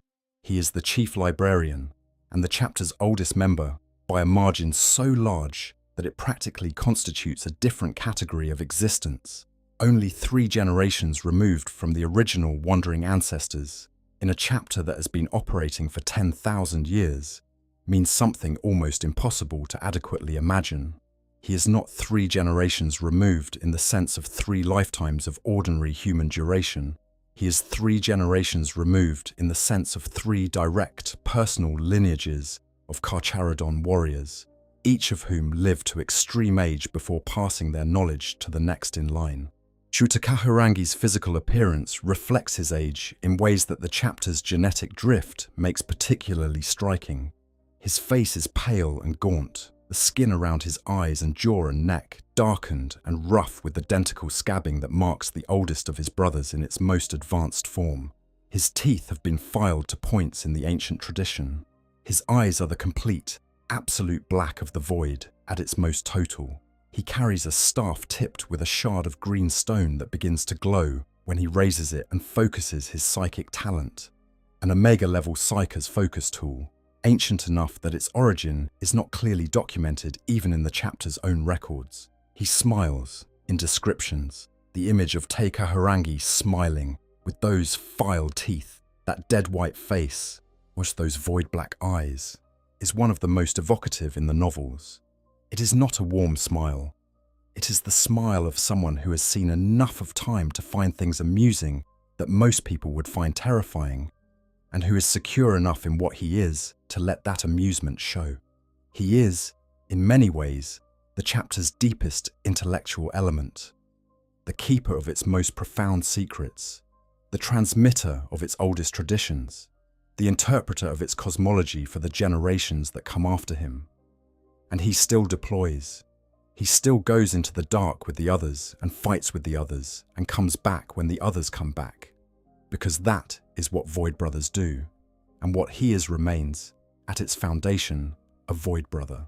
Ojis Belshaw occupies the position in the novels that allows the reader the most direct access to what the chapter's internal life feels like from a relatively accessible perspective. As the Reaper Prime, the captain of the Third Company, carrying the specific additional responsibility of ensuring the chapter's supply of new aspirants, he is the character most consistently involved in the chapter's interactions with the outside world, specifically in the Red Tithe operations that bring him into contact with ordinary Imperial citizens. He is not warm, exactly. He is not the reader surrogate who wonders why the chapter does the things it does. He is a Carcharodon entirely, shaped by the same forces as his brothers, but he is young enough and recently enough shaped, is that the reader can trace the process of his shaping in ways that the more ancient members of the chapter have long since moved past, making visible. The armoured champion Red Tain carries the coral shield and the void sword, chapter relics that have been with the fraternity since the very first day of exile. They are Terran artifacts. Someone carried them out of whatever circumstances surrounded the founding exile, and they have been passing from champion to champion for 10,000 years. The coral shield, specifically. Coral is a material with no natural connection to the void, or to space, or to the environments the chapter operates in.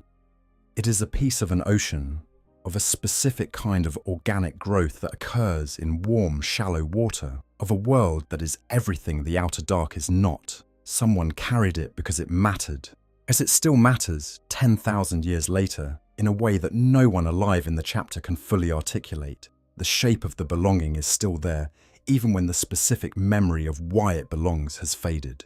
Section 10. The Greater Purpose, the Pentarchy, the Great Rift, and what the Carcharodons mean. Here is what the Carcharodons are, when you step all the way back and look at them from the highest possible elevation. The Imperium of Man, in its full institutional complexity, has many different kinds of defenders. It has the Astra Militarum, the vast conventional army that is the primary instrument of territorial defense and offensive warfare. It has the Space Marine chapters, each with their specific homeworld-focused identity and their particular martial tradition.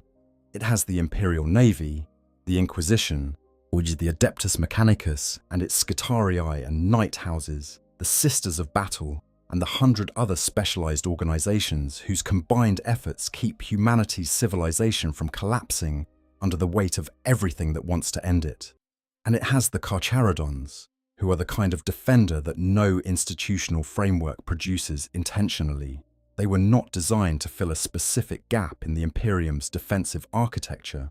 They were sent away because their original commander found them too uncomfortable to incorporate into his reformed Legion's identity. They ended up doing what they do because they had to keep doing something, and what they found out there in the outer dark needed doing, and they were the ones present to do it. The function precedes the institutional recognition of the function by approximately 10,000 years. The Pentarchy of Blood is where the Imperium's institutional relationship with the Carcharodons becomes most explicit and most revealing.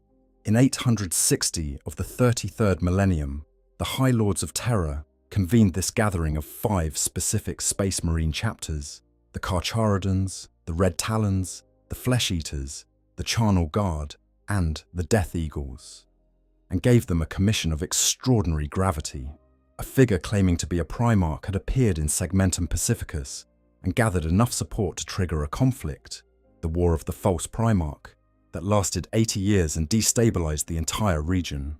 11 Space Marine chapters had been declared traitoris perdita for their involvement, and the High Lords needed those 11 chapters destroyed, not defeated in the field and then brought to trial, not censured and assigned penitent crusade, destroyed, their homeworlds laid waste, their capacity to function as military organizations eliminated, their gene seed lines potentially exterminated, the physical infrastructure of their existence ended, the The choice of which 5 chapters to commission for this work tells you what the High Lords understood about the nature of the request. You do not choose ultramarines or imperial fists or white scars for this work. You do not choose chapters with proud public histories and celebrated warrior cultures that make news when they win and make difficult political calculations when asked to do things that are not heroic.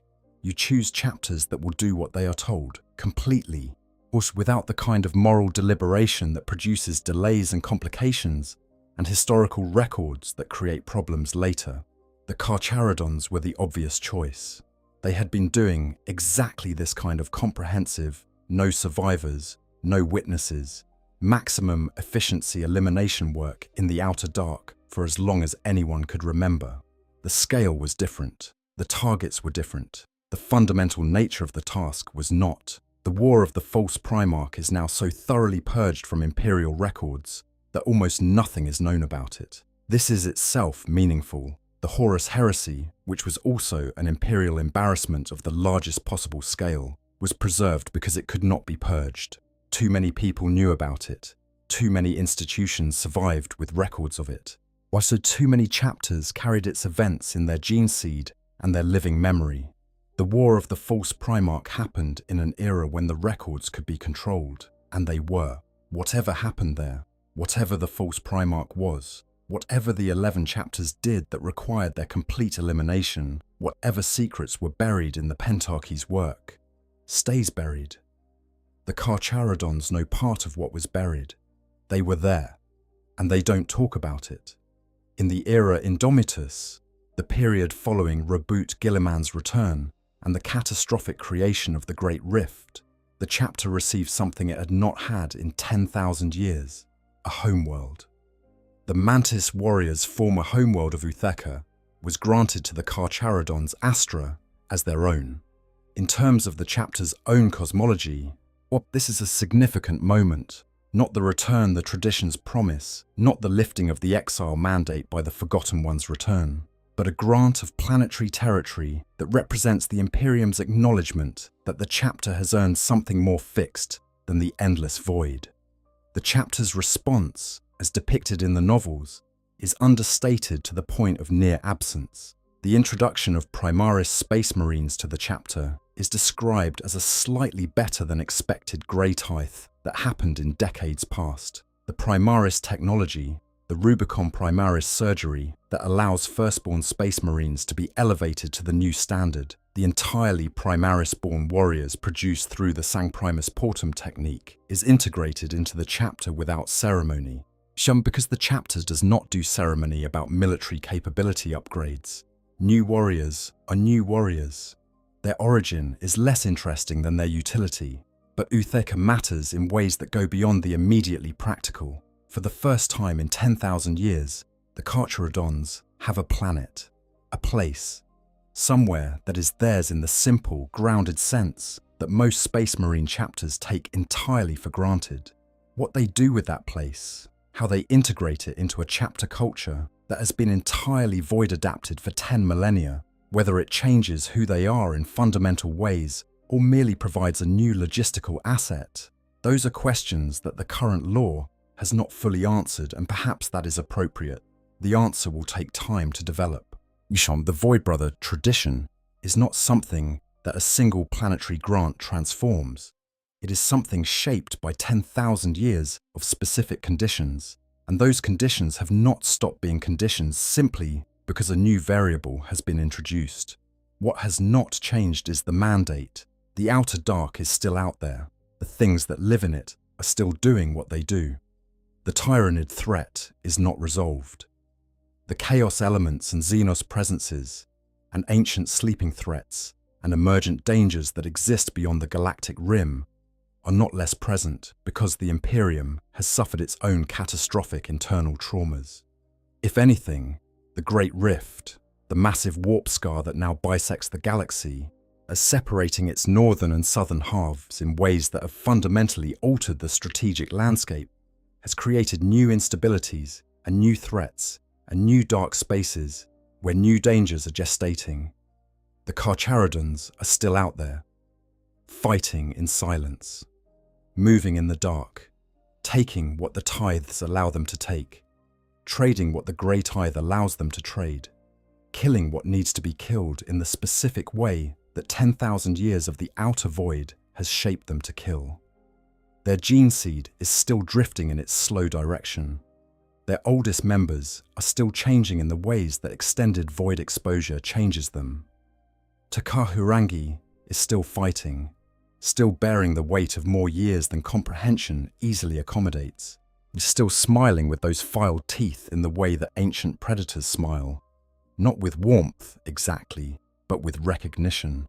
We began this exploration with the image of something ancient watching from between the stars, something that has been out there longer than any of us, something patient, something that has seen the Imperium at its heights and its nadirs and kept fighting through all of them, in places the Imperium didn't know needed fighting, for reasons that predate the current institutional structures by enough millennia that the connection has to be maintained by tradition rather than by living memory. The mandate was given. The mandate has been honoured. Not because honouring it has been easy, not because the price has been bearable, not because the recognition has been forthcoming, because that is what the Carcharodons are, was what the outer dark has made of them, and what they have made of it. From Carcharodons, spoken in the language that has been evolving in isolation for 10,000 years, translated approximately as, "We are the protectors of humanity and its judges. When the shadows strike, we strike back. From the outer dark we come, and into its depths we shall return. The black sea beyond the stars calls to us." That is not a recruiting slogan. That is not the motto of a chapter that is proud of its public reputation. That is a statement of identity delivered by the oldest surviving member of a chapter that has spent the whole of human civilization's recorded history in a place designed to break anything placed within it. And the thing that comes through every word of it, louder than anything else, is that the outer dark is not their enemy. What it is not their punishment, it is where they are from. It is, at the deepest level of what they have become, where they belong. They come from it, they return to it. They will keep doing this long after the particular political configuration known as the Imperium of Man has gone through whatever crises and transformations and reconstitutions the next several millennia require of it. The Carcharodons will be out there, moving through the places that maps don't show, hunting the things that need hunting, paying the prices that no one else is present to acknowledge, for a civilization that doesn't know they exist. For an emperor who has not walked among men in 10,000 years, for a promise that may never be redeemed. The void calls to them. They answer. They have always answered. They will always answer. And somewhere in this cold dark beyond the galaxy's edge, something ancient and patient and fundamentally, immovably loyal continues its endless vigil, waiting for the call that may or may not eventually come, doing the work either way. That is the Carcharodons' Astra. That is what they do in the outer dark. That is what 10,000 years of the void has made of warriors who were sent into it before the imperial cult existed in its current form, before the current chapter system existed, before most of the Imperium's institutions existed at all. They are a living archaeology of the Imperium at its oldest.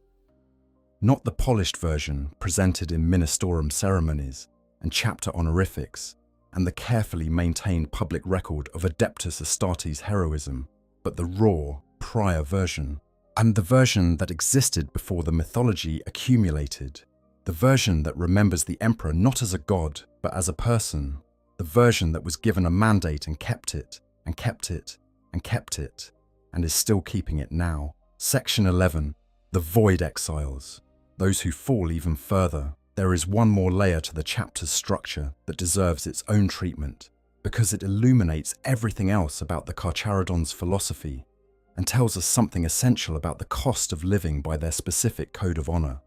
The chapter calls them the Void Exiles, and if the Carcharodons as a whole are already exiles, already living in the furthest margin that loyalty permits, already stripped of home and recognition and the usual rewards of faithful service, then the void exiles are the exile within the exile. At the margin of the margin, the place the chapter sends those of its members who have broken their fraternity's specific code in ways that cannot be forgiven and cannot be remedied by ordinary means. When a void brother does something that goes against the chapter's creeds, when they act in ways that place individual interest above the collective mandate, when they break a taboo in ways that damage the community's integrity, when they make choices that dishonor the exile's specific requirements, the chapter does not simply punish them in the way that a conventional military organization punishes infractions. What the chapter does is considerably darker and considerably more compassionate in a specific, brutal way. The offending brother is removed from their shoal, their void name is stripped, but they are placed in stasis pods between missions, their minds reset, their accumulated identity within the chapter erased, left with only the data necessary to execute the next assigned objective.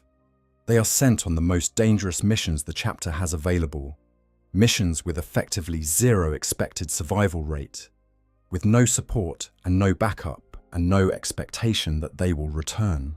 They are the instrument the chapter uses for the problems too lethal for ordinary void brothers, the doors that open in only one direction. If they survive, and occasionally, against all expectation they do, they are given another mission of the same kind, and again, until they either die in service, which is considered an honorable resolution of the disgrace, or until the chapter decides that whatever they needed to atone for has been atoned for sufficiently, which happens rarely, but apparently does happen. In Void Exile, McNiven's most recent Carcharodons novel at the time of this writing, these Void Exiles make their first appearance in the chapter's fiction, and they are, as described by a reviewer whose summary I found valuable, best understood as a cross between an Eversaw assassin, a Last Chancer, and the Blood Angels' Death Company. They are not prisoners. They are not slaves. They are Void Brothers who have been made into the sharpest and most disposable form of themselves, used for exactly the purposes that would break a warrior with more to lose, and then used again. Or what is extraordinary about this institution, and what reveals something deep about the chapter's philosophy, is that it mirrors, at the individual level, exactly what was done to the chapter as a whole at the Day of Exile. The Forgotten Ones sent the wandering ancestors away from home, stripped of their place in the larger community, with a mandate to serve in the dark until called back. The chapter does the same to Void Brothers who have broken their trust. The exile is not a unique punishment. It is the chapter's fundamental mode of being, reproduced at every scale that the chapter operates on. Being sent into the dark with nothing and told to keep serving anyway is not something that happens to the Carcharodons. It is what the Carcharodons are. And so now it is also what they do to those among them who need to be remade into the most essential form of themselves. There is something almost theological about this that I find haunting in the best possible way. The chapter believes that exile is the condition of their worthiness. The exile mandate is not a punishment they endure despite their loyalty. It is the form that their loyalty takes. So when one of their own loses the right to be part of the community, what do? They make that warrior into an exile too. They strip them down to the fundamental Carcharodon essence, the void, the silence, the mission, nothing else. And they point them at the hardest target available. If the void gives back what the exile produces, then the exile will have proven themselves by the only standard the outer dark recognizes. This is a chapter with no sentimentality, but it is not a chapter without love.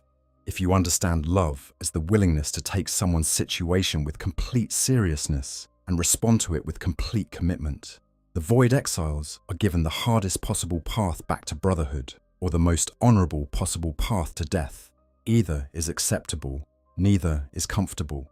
But the institution treats those who have failed the chapter's standards as still worthy of being deployed against the chapter's enemies, still worth using, still containing within their broken trust the seed of something useful and potentially redeemable. Section 12. The Outer Dark as Place. What actually lives there? Let us talk for a moment about the physical reality of what the Carcharodons move through. was not in the abstract sense of outer space and galactic void. Those are concepts familiar enough. The specific outer dark, the region beyond the galactic rim, the place where the nomad predation fleet hunts. The galaxy is approximately 100,000 light-years in diameter. The Milky Way, the galaxy of Warhammer 40,000, is organized broadly into a central structure of densely packed star systems, surrounded by a thinner outer rim, surrounded by a region of progressively sparser stars that eventually gives way to the absolute void between galaxies. This outer region, the outer dark, is not simply empty space.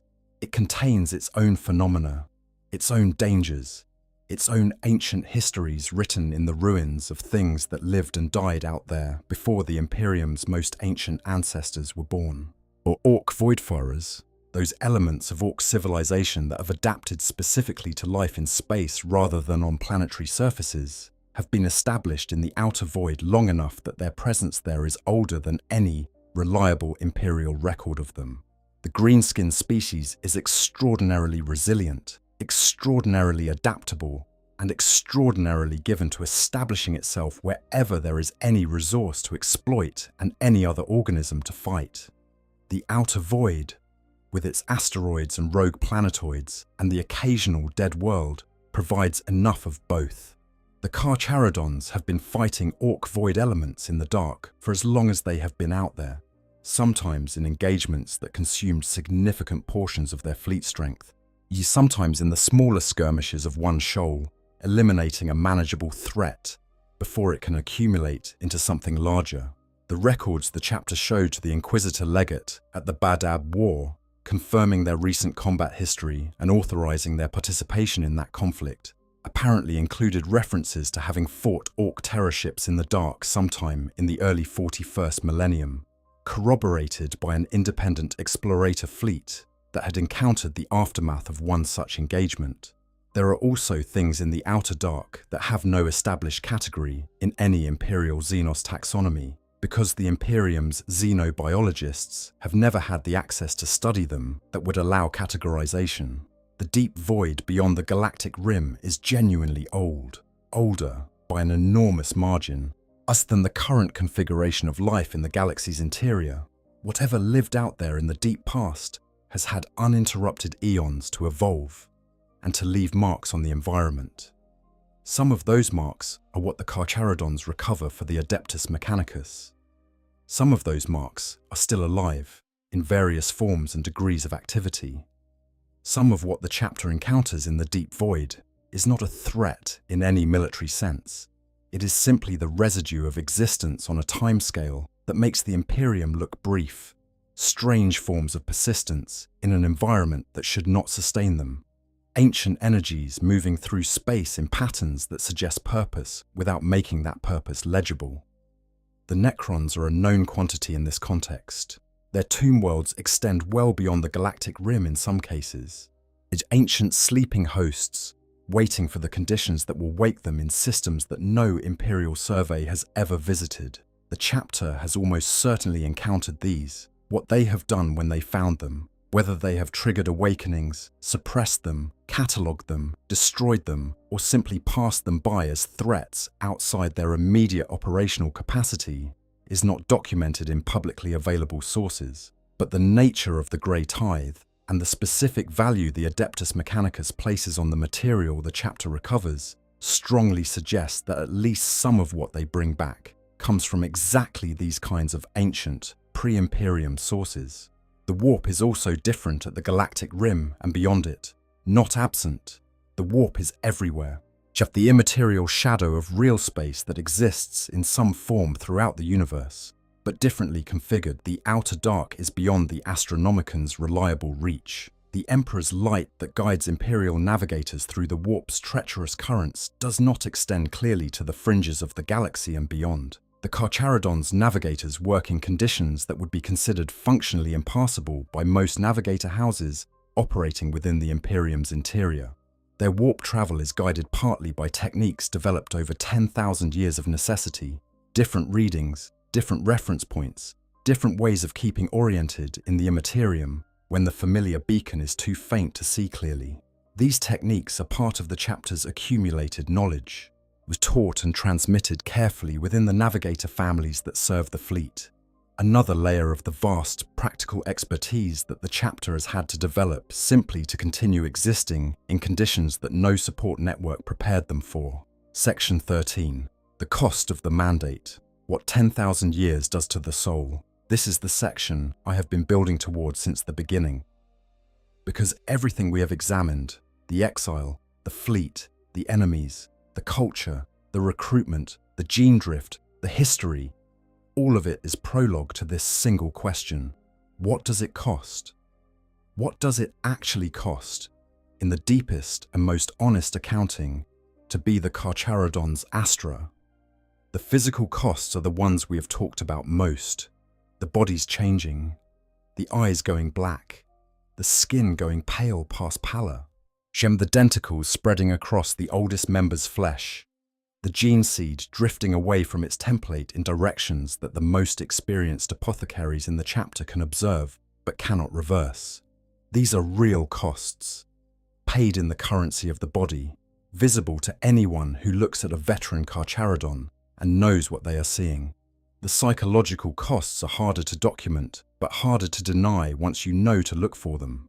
The difficulty the oldest members have sleeping through extended cryotransit, the way the void accumulates in the nervous system as a kind of pressure that resists naming, the necessity of the chapter's entire cultural apparatus of tapu and collective identity and the suppression of ego. A necessity not because these things are philosophically desirable in the abstract, but because without them, the isolation of the outer dark would produce forms of psychological breakdown that the chapter cannot afford and cannot sustain. The fact that there are void exiles, that the chapter needs an institution for warriors who have broken under the specific pressures of this specific existence in ways that cannot be repaired by ordinary means, tells you something true about what those pressures actually are. But there is a cost that goes deeper than the physical and the psychological, and it is the cost that the chapter's traditions acknowledge most directly, even while they frame it in the most honorable terms available. The cost is forgetting. The cost is losing what you were. Takahurangi, the ancient librarian, is only 3 generations from the founding exiles. And the reason that detail matters, the reason it lands with such weight when you understand it, is that 3 generations in 10,000 years means that the transmission of the original exile's identity, their specific experience of what was lost and why, and what they were before it was lost, has been maintained by extraordinarily long-lived individuals across an extraordinarily small number of generational links. There have been very few opportunities for that transmission to fail or distort, because the chain is so short, and it has still produced a situation where the chapter's knowledge of its own origins is fragmentary, mythologized, preserved in forms that preserve the structure of the memory without preserving its full content. The Forgotten One is named that because he has been forgotten. Whatever the Forgotten One's actual name and face and specific circumstances, whatever the Day of Exile actually looked like as a lived event, rather than as a mythological origin point, that specific information is gone. What remains is the mandate. And the mandate is, in a strange way, the most essential thing, because the purpose can survive even when the memory of why it was given cannot. The Carcharodons fight because they were sent to fight, and the fighting itself has become the point, the identity, the complete definition of what they are. A chapter that remembers nothing else about its origin still remembers the hunt, still has the gene seed that pushes them toward the close engagement, still has the cultural apparatus that gives the hunt its meaning, still moves through the outer dark doing what it has always done. She is paying the price it has always paid, asking for nothing, needing nothing that it cannot obtain through its own predatory work. There is a passage in the Outer Dark novel where Takahurangi, standing in the deep caverns of the lost world, looking at the ancient carvings in the bedrock, tells his apprentice Kari that the great Carcharodon is a mask they all wear, that underneath the shark symbol, underneath the Void Brother identity, underneath everything the chapter has built to sustain itself in the dark, is something older, something the carving represents but cannot be fully named. And in context, that something is the original exile, the actual human beings, Terran-born, who were sent away before any of them could remember, who carried their cultural traditions into the void and kept them there, and who became something new in the dark without any of them consciously choosing to become something new. They are the product of what happened to people who were sent into an impossible place and survived there anyway. What is underneath the mask is the wound, the specific wound of the day of exile, the loss of home, the mandate imposed without full explanation or clearly defined endpoint, the being sent away by someone they respected in service of a purpose they honored without fully understanding. That wound is 10,000 years old, and it has never fully healed. And the Carcharodons' entire culture, the silence, the collective identity, the tapu, the void vows, the exile markings on the armor, the teeth filed to points, the predator's focus, and the predator's patience, is the scar that grew over it. Scars are not wounds, but they are the proof that wounds can be survived. The Carcharodons are the proof that the most extreme version of the warrior's wound, exile, darkness, forgetting, isolation, can be survived, and that what you build on top of the survival can be something genuinely worth having, even if it is not what you would have chosen, the void. Father's mandate has been honored, not because honoring it has been easy, not because the price has been bearable in any ordinary accounting, but because these particular warriors, in their particular circumstances, discovered that honoring it was the only way to remain themselves at all. The alternative to being the Carcharodons' Astra is not being something better. It is being nothing, dissolving into the dark instead of moving through it. And the Carcharodons have always, without exception, preferred to move. The outer dark calls to them. They answer. 10,000 years of answering, and the dark is still dark, and the enemies in it are still there, and the fleet still moves, and the cryotanks still cycle between the cold sleep and the waking, and the Shade Lord still speaks quietly in the way of someone whose voice contains more history than most civilizations accumulate, and the pale nomad still smiles with his filed teeth and his black void eyes at things that would shatter ordinary comprehension. They are still here. That is the final answer to every question this story raises. After everything it has cost, after everything the dark has taken, and the dark has given, and the dark has made of them, after 10,000 years of paying a price that no external accounting will ever fully recognize, they are still here, moving and hunting, keeping the vigil that no one asked them to keep in the specific terms that anyone living would recognize, but that they have kept anyway, because keeping it is what they are. From the outer dark they came. Into the outer dark they return. The black sea beyond the stars calls to them. It always will. If you made it to the end of this journey, through the exile and the cold, and the 10,000 years of silent service that make the Carcharodons one of the most genuinely haunting chapters in all of Warhammer 40,000, then this video was made for exactly you. If something about this story stayed with you, something about the patience of it, or the cost of it, or the specific loneliness of being the thing that guards the dark from the dark, please consider leaving a like on the video and subscribing to the channel. There are more stories from the Void worth telling. The Ashen Claws deserve their own exploration. The War of the False Primarch has depths we barely touched.